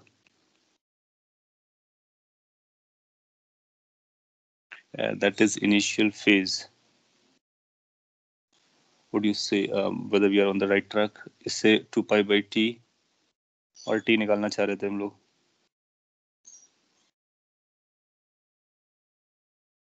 सो इसकी वैल्यू आएगी twice π/T, t is equal to twice π/3। इतना एंगल अपने को कवर करना है। अच्छा, और ये जो आएगा, ठीक है, तो इसकी जो वैल्यू आएगी वो कितनी आ जाएगी, t/3। जो ये t/3 आएगी, अगर एक पार्टिकल चलता है, ये ओमेगा से चलता है, तो इसको t/3 का टाइम लगता है। Are you getting my point? लेकिन यहाँ पर क्या हो रहा है, दूसरा भी उसी डायरेक्शन में आ रहा है। सो जो रिलेटिव एंगुलर वेलोसिटी हो जाएगी, कैन बी से कि जो रिलेटिव एंगुलर वेलोसिटी हो जाएगी उसको हम 2 ओमेगा लिख सकते हैं, या फिर ऐसा भी लिख लो कि ये एक पार्टिकल को कवर करने का टाइम है, तो दोनों एक दूसरे को अप्रोच कर रहे होंगे तो 2 ओमेगा हो जाएगा, तो टोटल टाइम मीट करने का कितना हो जाएगा, तो time to meet, can be say time to meet will become equal to t/2, which is t/6। और t/3 भी आंसर दिया गया, ऑप्शन t/6 दिया गया, एक बार चेक कर लीजिए, इसको t/6 देना चाहिए और वही अपना आंसर बन जाएगा। Yes आपने sir, कुछ लिखा, T/6 is correct. t/6 आपको समझा कि कैसे आया? अगर एक पार्टिकल को यहाँ से यहाँ तक जाना होता है तो t/3 लगता है, और हम लोग जानते हैं कि दोनों सेम ओमेगा से चल रहे हैं, तो वो टाइम को हाफ कर देंगे। सो या फिर रिलेटिव ओमेगा लेंगे तो 2 ओमेगा पकड़ लेंगे, तो वहां से भी आ जाएगा। आपने कुछ लिखा है, हम काइनेमेटिकल इक्वेशन से भी कर सकते हैं। बिल्कुल काइनेमेटिकल इक्वेशन से कर सकते हो, 100% कर सकते हो, लेकिन उसमें आपको थोड़ी सी कैलकुलेशन ज्यादा बढ़ानी पड़ेगी। इससे फायदा क्या होता है, आप देखो ना कि इसका जो ओमेगा है और इसका जो ओमेगा है बराबर हो जाता है, तो वेलोसिटीज बराबर, एंगुलर वेलोसिटीज बराबर हो जाती हैं। बस अपने को ये पता करना होता है कि कितना एंगल कवर करना है। सो यहाँ पर देखो, दोनों ओमेगा एक दूसरे को अप्रोच कर रहे हैं, और टोटल एंगल आपको जो कवर करना है वो 2 π/3 है। सो कितना टाइम लगेगा, तो रिलेटिव ओमेगा निकालोगे, 2 ओमेगा हो जाएगा, तो इसको हम सिंपलीफाई करते तो ऐसा लिख लेते, 2 ओमेगा डायरेक्टली टी आ जाता। मैंने क्या किया, पहले एक का टी निकाल लिया, फिर उसको डिवाइड बाई 2 कर दिया। काइनेमेटिक्स से करोगे बिल्कुल आपका आंसर आएगा, आप वहां से भी निकाल सकते हो। आप दोनों की इक्वेशन बनाओ, फिर वहां से उनका डिस्प्लेसमेंट निकाल करके टोटल डिस्टेंस अपॉन वेलोसिटी भी कर सकते हो, तो टाइम निकल आएगा। One is D accelerating and other is accelerating. नहीं, यहाँ पर आप देखोगे कि दोनों इनिशियली दोनों एक्सेलरेट कर रहे हैं, ये इधर एक्सेलरेट कर रहा है, वो इधर एक्सेलरेट करेगा, तो उसको केयरफुली लिखाना पड़ेगा काइनेमेटिक इक्वेशन को, अदरवाइज आप रॉन्ग कर सकते हो। सर डिसेलरेट ही करेगा ना सर, क्योंकि एक कर रहा है तो वो मीन पोजीशन तक आने तक एक्सेलरेट करेगा और एक एक्सट्रीम तक। हाँ, ये बात है कि इनिशियली दोनों एक्सेलरेट कर रहे होंगे, ये मैंने बोला, वो उधर से एक्सेलरेट करेगा, ये नीचे से एक्सेलरेट करेगा, और फिर जब ये मीन पोजीशन को क्रॉस कर जाएगा तो फिर पहला वाला डीएक्सेलरेट करने लगेगा, वो अभी भी एक्सेलरेट कर रहा होगा। तो वो सारे केसेस आपको देखने पड़ेंगे। आपसे ये भी पूछ सकता है कहाँ पर मिलते हैं, तो ये क्वेश्चन और भी चैलेंजिंग हो जाएगा जब ये पूछता है कि कहाँ पर मिलते हैं। तो अब हमें निकालना बहुत आसान है, कहाँ पर मिलते हैं, क्योंकि ये ओमेगा से चल रहा है, ये भी ओमेगा से चल रहा है, बराबर बराबर चल रहा है, तो बीच में मिलेंगे, यहाँ पर मिलेंगे, और इससे सॉल्व करना आपके लिए बहुत आसान हो जाएगा। ये आधा कर लीजिए 60 डिग्री, ये भी कर लीजिए 60 डिग्री, यहाँ से 60 डिग्री इधर आइए और ये लोकेशन बता दीजिए, यहाँ पर वो मीट करेंगे। ये इधर से आया, ये इधर से आया, तो हम ये भी बता सकते हैं कि कहाँ पर वो मीट कर रहे हैं, किस वेलोसिटी से मीट करेंगे और कितने टाइम के बाद मीट करेंगे। सो यहाँ पर सिंस एंगुलर वेलोसिटी के टर्म में हम लिख पाते हैं, तो एंगल के टर्म में लिख पाते हैं, तो टाइम निकालना हमारे लिए क्वाइट इजी होता है। So that was your 18th। इसको एक बार रीवॉच कर लेना इन केस अगर आपको कंसर्न रहता है तो। अच्छा पॉइंट था। 22nd and 23rd। Next 22nd, ये बोलता है कि a particle execute SHM of period given, amplitude is also given, find the time it takes to travel 3 centimeter from positive x of its oscillation। तो ऐसे question को कैसे deal करते हैं हम लोगों ने बात किया हुआ है। तो पहले उसकी इक्वेशन बनाएंगे। ये x इक्वल टू 0 है और ये ट्रैवल करता है positive extremely of its oscillation, तो यहाँ से स्टार्ट करता है। ये t इक्वल टू 0 की स्टोरी है। सो इसके लिए हम इसको भी हम लोग वहां से भी सॉल्व कर सकते हैं प्रोजेक्शन मेथड से, और इस तरह से भी अगर सॉल्व करना हो तो इसकी इक्वेशन हम लोग क्या लिखेंगे। इसकी इक्वेशन लिखी जाती है a cos omega t, you know that. Extreme point से लिखते हैं तो a cos ओमेगा t होता है, जहाँ पर x क्या होता है उसकी लोकेशन होती है। तो मैं ये मेथड भी बता दे रहा हूँ। आपसे पूछता है कि कितना टाइम लगेगा इसको 3 सेंटीमीटर चलने के लिए from the extremely positive direction, तो यहाँ पर आएगा 3 सेंटीमीटर चलने के बाद, ये 3 सेंटीमीटर चला है, तो हमारा x कितना हो जाएगा। x is a position, that is this, so x हो जाएगा 8 minus 3, that is 5 centimetre. What is a? 8 centimetre. Omega पता है आपको, ये सारी वैल्यूज आप रख लीजिए तो आपको पता चलेगा 8 is equal to 5 cos omega, that is 2 pi by 1.2 into t. अगली लाइन में आपको आंसर मिल जाएगा, यहाँ से टी निकाला जा सकता है। सो ये 8/5 आ जाएगा इज इक्वल टू कॉस, और ये 1.2 लिखा हुआ है, इसको आप सिंप्लीफाई कर सकते हो।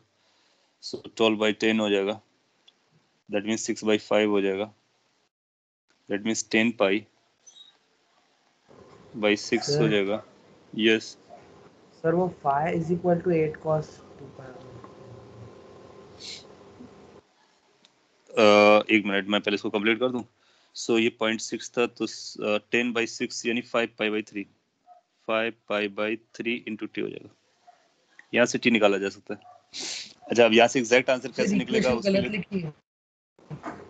5 इज इक्वल टू 8 cos 2 पाई। हाँ सर। अच्छा, वो न्यूमेरिकल वैल्यूज उल्टा रख दी मैंने, है ना। उसको करेक्ट कर देते हैं।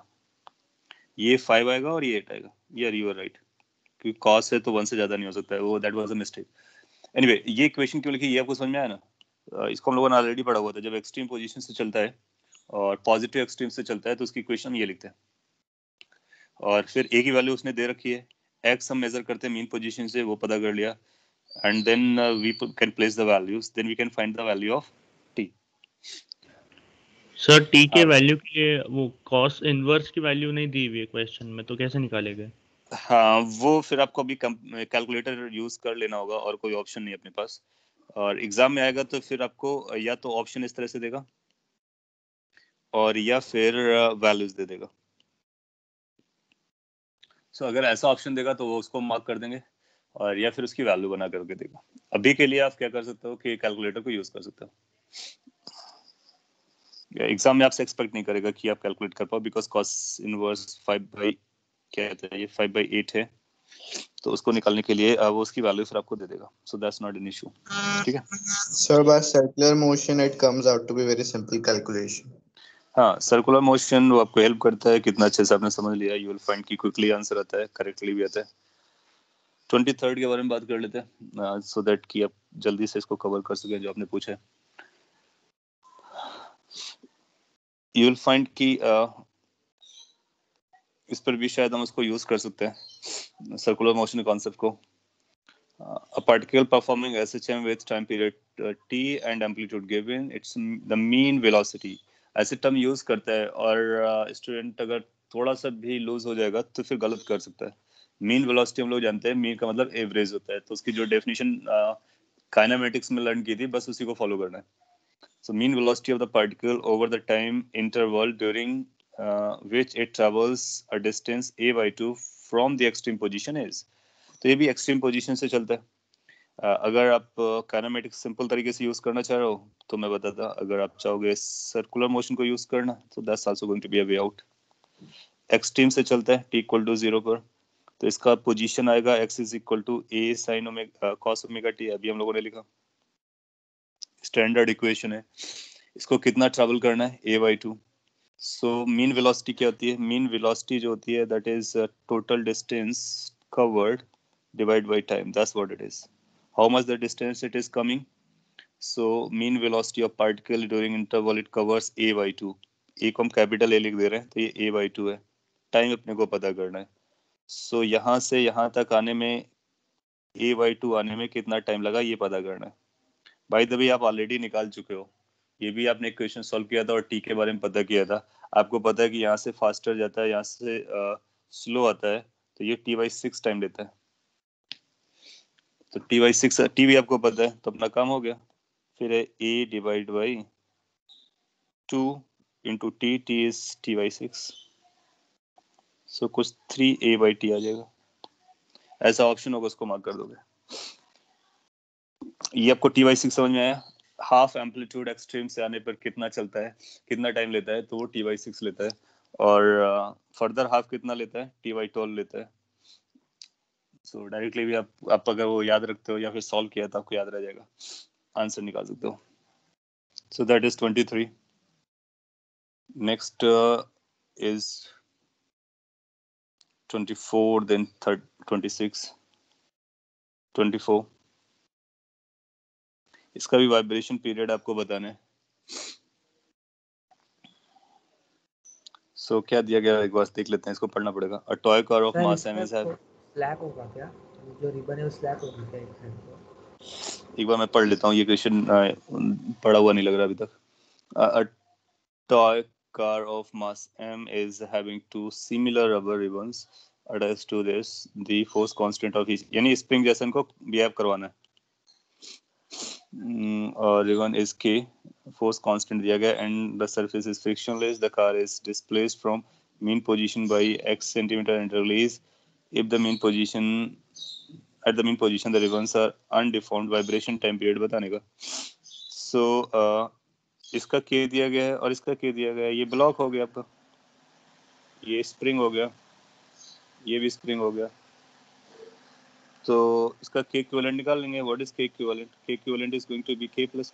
अच्छा ये रिबन है, ओके, अनलाइक स्प्रिंग रहेगा. तो वो जो हम लोगों ने केस किया था ना वही केस होगा. जब हम इसको एक तरफ ले जाएंगे तो एक के चल रहा होगा, दूसरा नहीं चल रहा होगा. जब दूसरी तरफ ले जाएंगे तब एक के चल रहा होगा, दूसरा नहीं चल रहा होगा. तो स्प्रिंग से बस ये डिफरेंस आ गया कि ये एक साइड चलेगा, एक साइड स्लैग रहेगा. हाँ, तो के प्लस के नहीं होगा. तो अपने को क्या करना होगा, या तो आप डायरेक्टली बोल सकते हो कि हर टाइम पर एक ही के रहने वाला है, तो टाइम पीरियड कितना हो जाएगा, 2 pi under root m by k.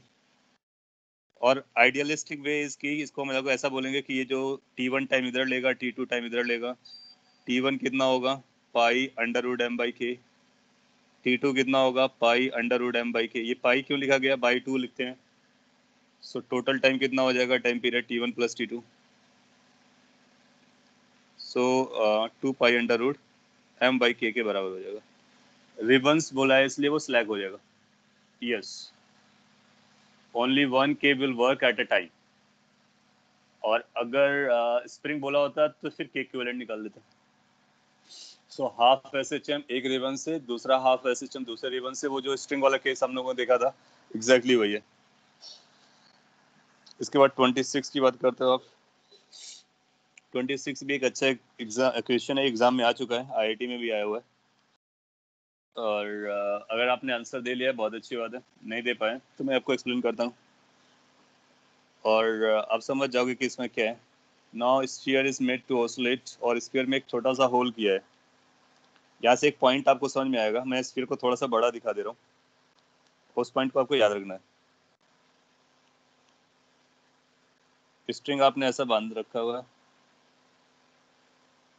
और ये पेंडुलम है, इस पर आपने लिक्विड भर रखा है. सो ये आपको अपने नोट्स में ऐड करना चाहिए. इसका जो टाइम पीरियड होता है 2 pi under root L by G होता है। आप जानते हो, बिल्कुल जानते होगे।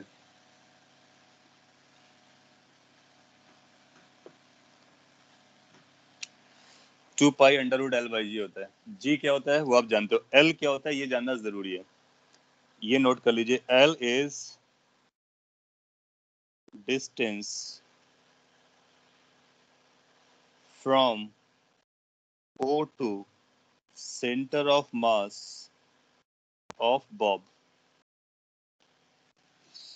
अभी तक हम लोग बॉब या पार्टिकल लेते थे ना, उसका साइज बहुत जीरो साइज रहता था, तो सेंटर ऑफ मास वहीं पर होता था। So now onward you remember कि जो ये एल यूज होता है, L is measured up to the centre of mass. और वैसे भी आप जानते हो कि जब उसका हम लोग डेरिवेशन किया था ना, तो सेंटर ऑफ मास को पकड़ा था और सेंटर ऑफ मास पर mg के कंपोनेंट्स किए थे। सो अपने को जो डिस्टेंस वो स्ट्रिंग का लेंथ नहीं होता है, L is not necessarily length of the string. It is the distance from the hinged location to the center of mass। बहुत इंपॉर्टेंट पॉइंट है, छोटा सा है और ये डेरिवेशन में आपने यूज भी किया है। अगर ये पॉइंट आप समझते हो तो काम हो जाएगा। अब आपने क्या किया कि जब इस पे ड्रिल होल किया, उससे पहले इसका सेंटर ऑफ मास यहाँ पे रहा होगा। ये सेंटर ऑफ मास इनिशियली था। जब लिक्विड ड्रेन आउट हो जाएगा तो आप पाओगे कि सेंटर ऑफ मास ट्रेवल करेगा। सेंटर ऑफ मास नीचे जाएगा, पहले एक लेवल तक नीचे जाएगा और नीचे जाने के बाद जब ये कंप्लीटली एम्प्टी हो जाएगा तो सेंटर ऑफ मास ऊपर आएगा और फिर से वहीं पर आएगा जहां से स्टार्ट हुआ था। आई टोल्ड यू कि आईटी में पूछा गया था, तो इस तरह से वो बेसिक पॉइंट्स को पूछता है। सो एल की वैल्यू पे क्या फर्क पड़ रहा है, एल पहले बढ़ता है एंड देन एल कम होता है। एल पहले बढ़ता है फिर एल कम होता है। So which option we are going to mark? Time period has to increase first then decrease later on. So last option को मार्क कर दोगे। आपने रिमेन कांस्टेंट लगा दिया होगा, मेजॉरिटी उस समय भी लगा के आया था। क्यों? क्योंकि हमको ऐसा लगता है ये मास पे डिपेंड नहीं करता है, तो ड्रेन आउट हो जाएगा तो क्या फर्क पड़ता है। बट ये मास पे डिपेंड नहीं करता है, एग्रीड। ये लेंथ पे जरूर डिपेंड करता है और वो सेंटर ऑफ मास की डिस्टेंस। तो ये सेंटर ऑफ मास से रिलेटेड क्वेश्चन था और एसएचएम से भी रिलेटेड था। Excuse me, sir. Yes. Sir, since water is coming out, there will be force acting upward also due to water, no? Yes, but it hardly matters. That will be compensated like gravity is. I mean like ठीक है, वो भी force को अगर आप count करोगे, derivation करोगे, right. सो उस डेरिवेशन में आपको क्या करना होगा कि आपको टोटल फोर्सेस निकालने पड़ेंगे और जो फोर्सेस आप कैलकुलेट कर रहे होगे उस फोर्सेस में आपको टॉर्क कैलकुलेट करना पड़ेगा। पॉइंट वैसे आपको वैलिड है, मैं एक बार इसको चेक कर लेता हूँ how much the effect it is going to give. So जब आपने इसको स्लाइटली डिस्टर्ब किया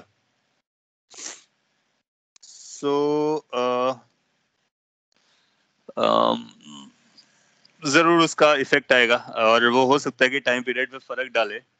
लेकिन जब आप यहाँ पर क्वेश्चन जो पढ़ रहे हो ना, उस पे ये बोला गया कि एक स्मॉल होल को ड्रिल किया गया है और स्मॉल मेटल स्फीयर लिया गया था, तो उन सब चीजों को फिर उसको हम लोग इग्नोर कर देते हैं।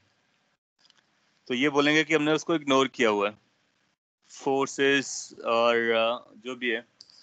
और दूसरा बोलने का ये भी तरीका हो सकता है कि वो mg के साथ हम जी इफेक्टिव जो लिखते हैं ना, उस पर भी वो कंपनसेट हो जाता है। तो वो स्मॉल होल की वजह से या फिर स्मॉल मेटालिक स्फीयर के लेकर के उसको हम इग्नोर कर सकते हैं। ये भी एक पॉइंट होता है कि अगर हम बहुत ज्यादा डिटेल में, बहुत ज्यादा डीप पे जाते हैं तो कई सारे पॉइंट्स और भी आते हैं जिसको हमको ख्याल में रखना होता है। ओवर द टाइम आप ये लर्न करोगे, कुछ पॉइंट्स को हम लोग रिस्पेक्ट करते हैं, कुछ पॉइंट्स को फिर हम इग्नोरेंस में रखते हैं, और डिपेंडिंग अपॉन कि किसका इन्फ्लुएंस कितना ज्यादा जा रहा है। सो यहाँ पर जो मेन इन्फ्लुएंस है वो क्वेश्चन का इंटेंशन है वो सेंटर ऑफ मास को लेकर के, एल लेंथ को लेकर के, टाइम पीरियड को लेकर के। सो उस पे हमने को देखना कि क्या जी पे कोई फर्क पड़ेगा, क्या एल पे कोई फर्क पड़ेगा। एल पे जरूर चेंज होगा क्योंकि उसका सेंटर ऑफ मास बदल रहा होगा। हाँ स्मॉल होल बोला है, वाटर स्लोली आता है, वो सारी बातों को हम लोग एक्सपेक्ट कर रहे होंगे और उसको भी याद समझ के रखेंगे। सो कहीं ना कहीं अपने को एक लिमिट लगानी होती है कि उसके बियॉन्ड फिर हम लोग नहीं सोचते हैं और उन सारे पॉइंट्स को निगलेक्ट करते हैं। ये आप ओवर द टाइम लर्न करने वाले हो। अगर आपके पास टाइम है, आप वेट करना चाहते हो, तो मैं 30 और 38 चीज 2-3 क्वेश्चन उनके बारे में आइडिया दे देता हूँ। 30 नेक्स्ट आपका जा रहा है 30 और 38। हाँ टाइम अप हो गया है, वो आपकी चॉइस है। और मैं क्विकली कुछ बोल देता हूँ, it will take a few minute. Potential energy of simple harmonic oscillator is the mean position. This total energy is the amplitude is this. एक पॉइंट मैं बता देता हूँ, अपने नोट्स पे जरूर नोट कर लीजिए, ये मैंने बोला नहीं है। और हाँ मैथ्स का आपका क्लास होगा, ये लास्ट पॉइंट है, इसको नोट कर लीजिए। हम लोगों ने क्लास में इसको बोला नहीं है, लेकिन ये एग्जाम में आ सकता है और अंडरस्टूड है। हालांकि फिर भी अगर कोई SHM है, if SHM has time period T, then time period आपसे पूछा जा सकता है ऑफ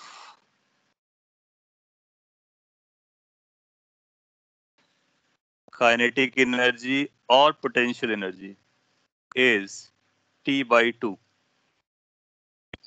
फ्रीक्वेंसी के टर्म में बोलेगा तो फ्रीक्वेंसी डबल होती है, टाइम पीरियड हाफ होता है। और ऐसा इसलिए क्योंकि आपने पोटेंशियल एनर्जी का जब आपने कैलकुलेशन किया था तो पोटेंशियल एनर्जी हाफ kx² था। x² को हम लिख सकते हैं a² sin² ओमेगा t। और आपको पता होना चाहिए sin² जो cos² होता है ना, उसका टाइम उनको हम cos2 के 2 ओमेगा के टर्म में लिख सकते हैं। तो इसकी जो फ्रीक्वेंसी आती है, फ्रीक्वेंसी वो ओमेगा नहीं है, वो 2 ओमेगा है। So frequency of potential energy is 2 omega, यानी पोटेंशियल एनर्जी की वैल्यू भी ऑसिलेट करती है, 0 से मैक्स, मैक्स से 0, 0 से मैक्स, मैक्स से 0। तो उसकी फ्रीक्वेंसी कितनी होती है? 2 ओमेगा, एंगुलर फ्रीक्वेंसी। अगर वो फ्रीक्वेंसी लिखेंगे तो 2f आएगी। f किसकी फ्रीक्वेंसी है? SHM की। टाइम पीरियड कितना हो जाता है? हाफ हो जाता है। एटलीस्ट इस पॉइंट को अपने नोट्स में ऐड कर सकते हो और फिर आपको 30th क्वेश्चन मिल जाएगा। पहले आप SHM का टाइम पीरियड निकाल लो, उसका हाफ कर दो, ठीक है। और बाकी 2-3 क्वेश्चन जो आपके बचे हुए हैं, अगर आपके सॉल्व होने के बाद भी नहीं होते तो आप ग्रुप पे पूछ सकते हो। और उसका सोल्यूशन आई डोंट नो मैंने शेयर किया है नहीं किया है तो मैं एक बार चेक करता हूँ, अगर सोल्यूशन अवेलेबल है तो मैं आपको भेज देता हूँ, ठीक है। तो उस पर देख लेने का। और फिर आज के लिए इतना ही रखते हैं, आपका क्लास भी होगा और आपने काफी पेशेंटली सुन भी है। So that's sufficient for the day. Thank you everyone then.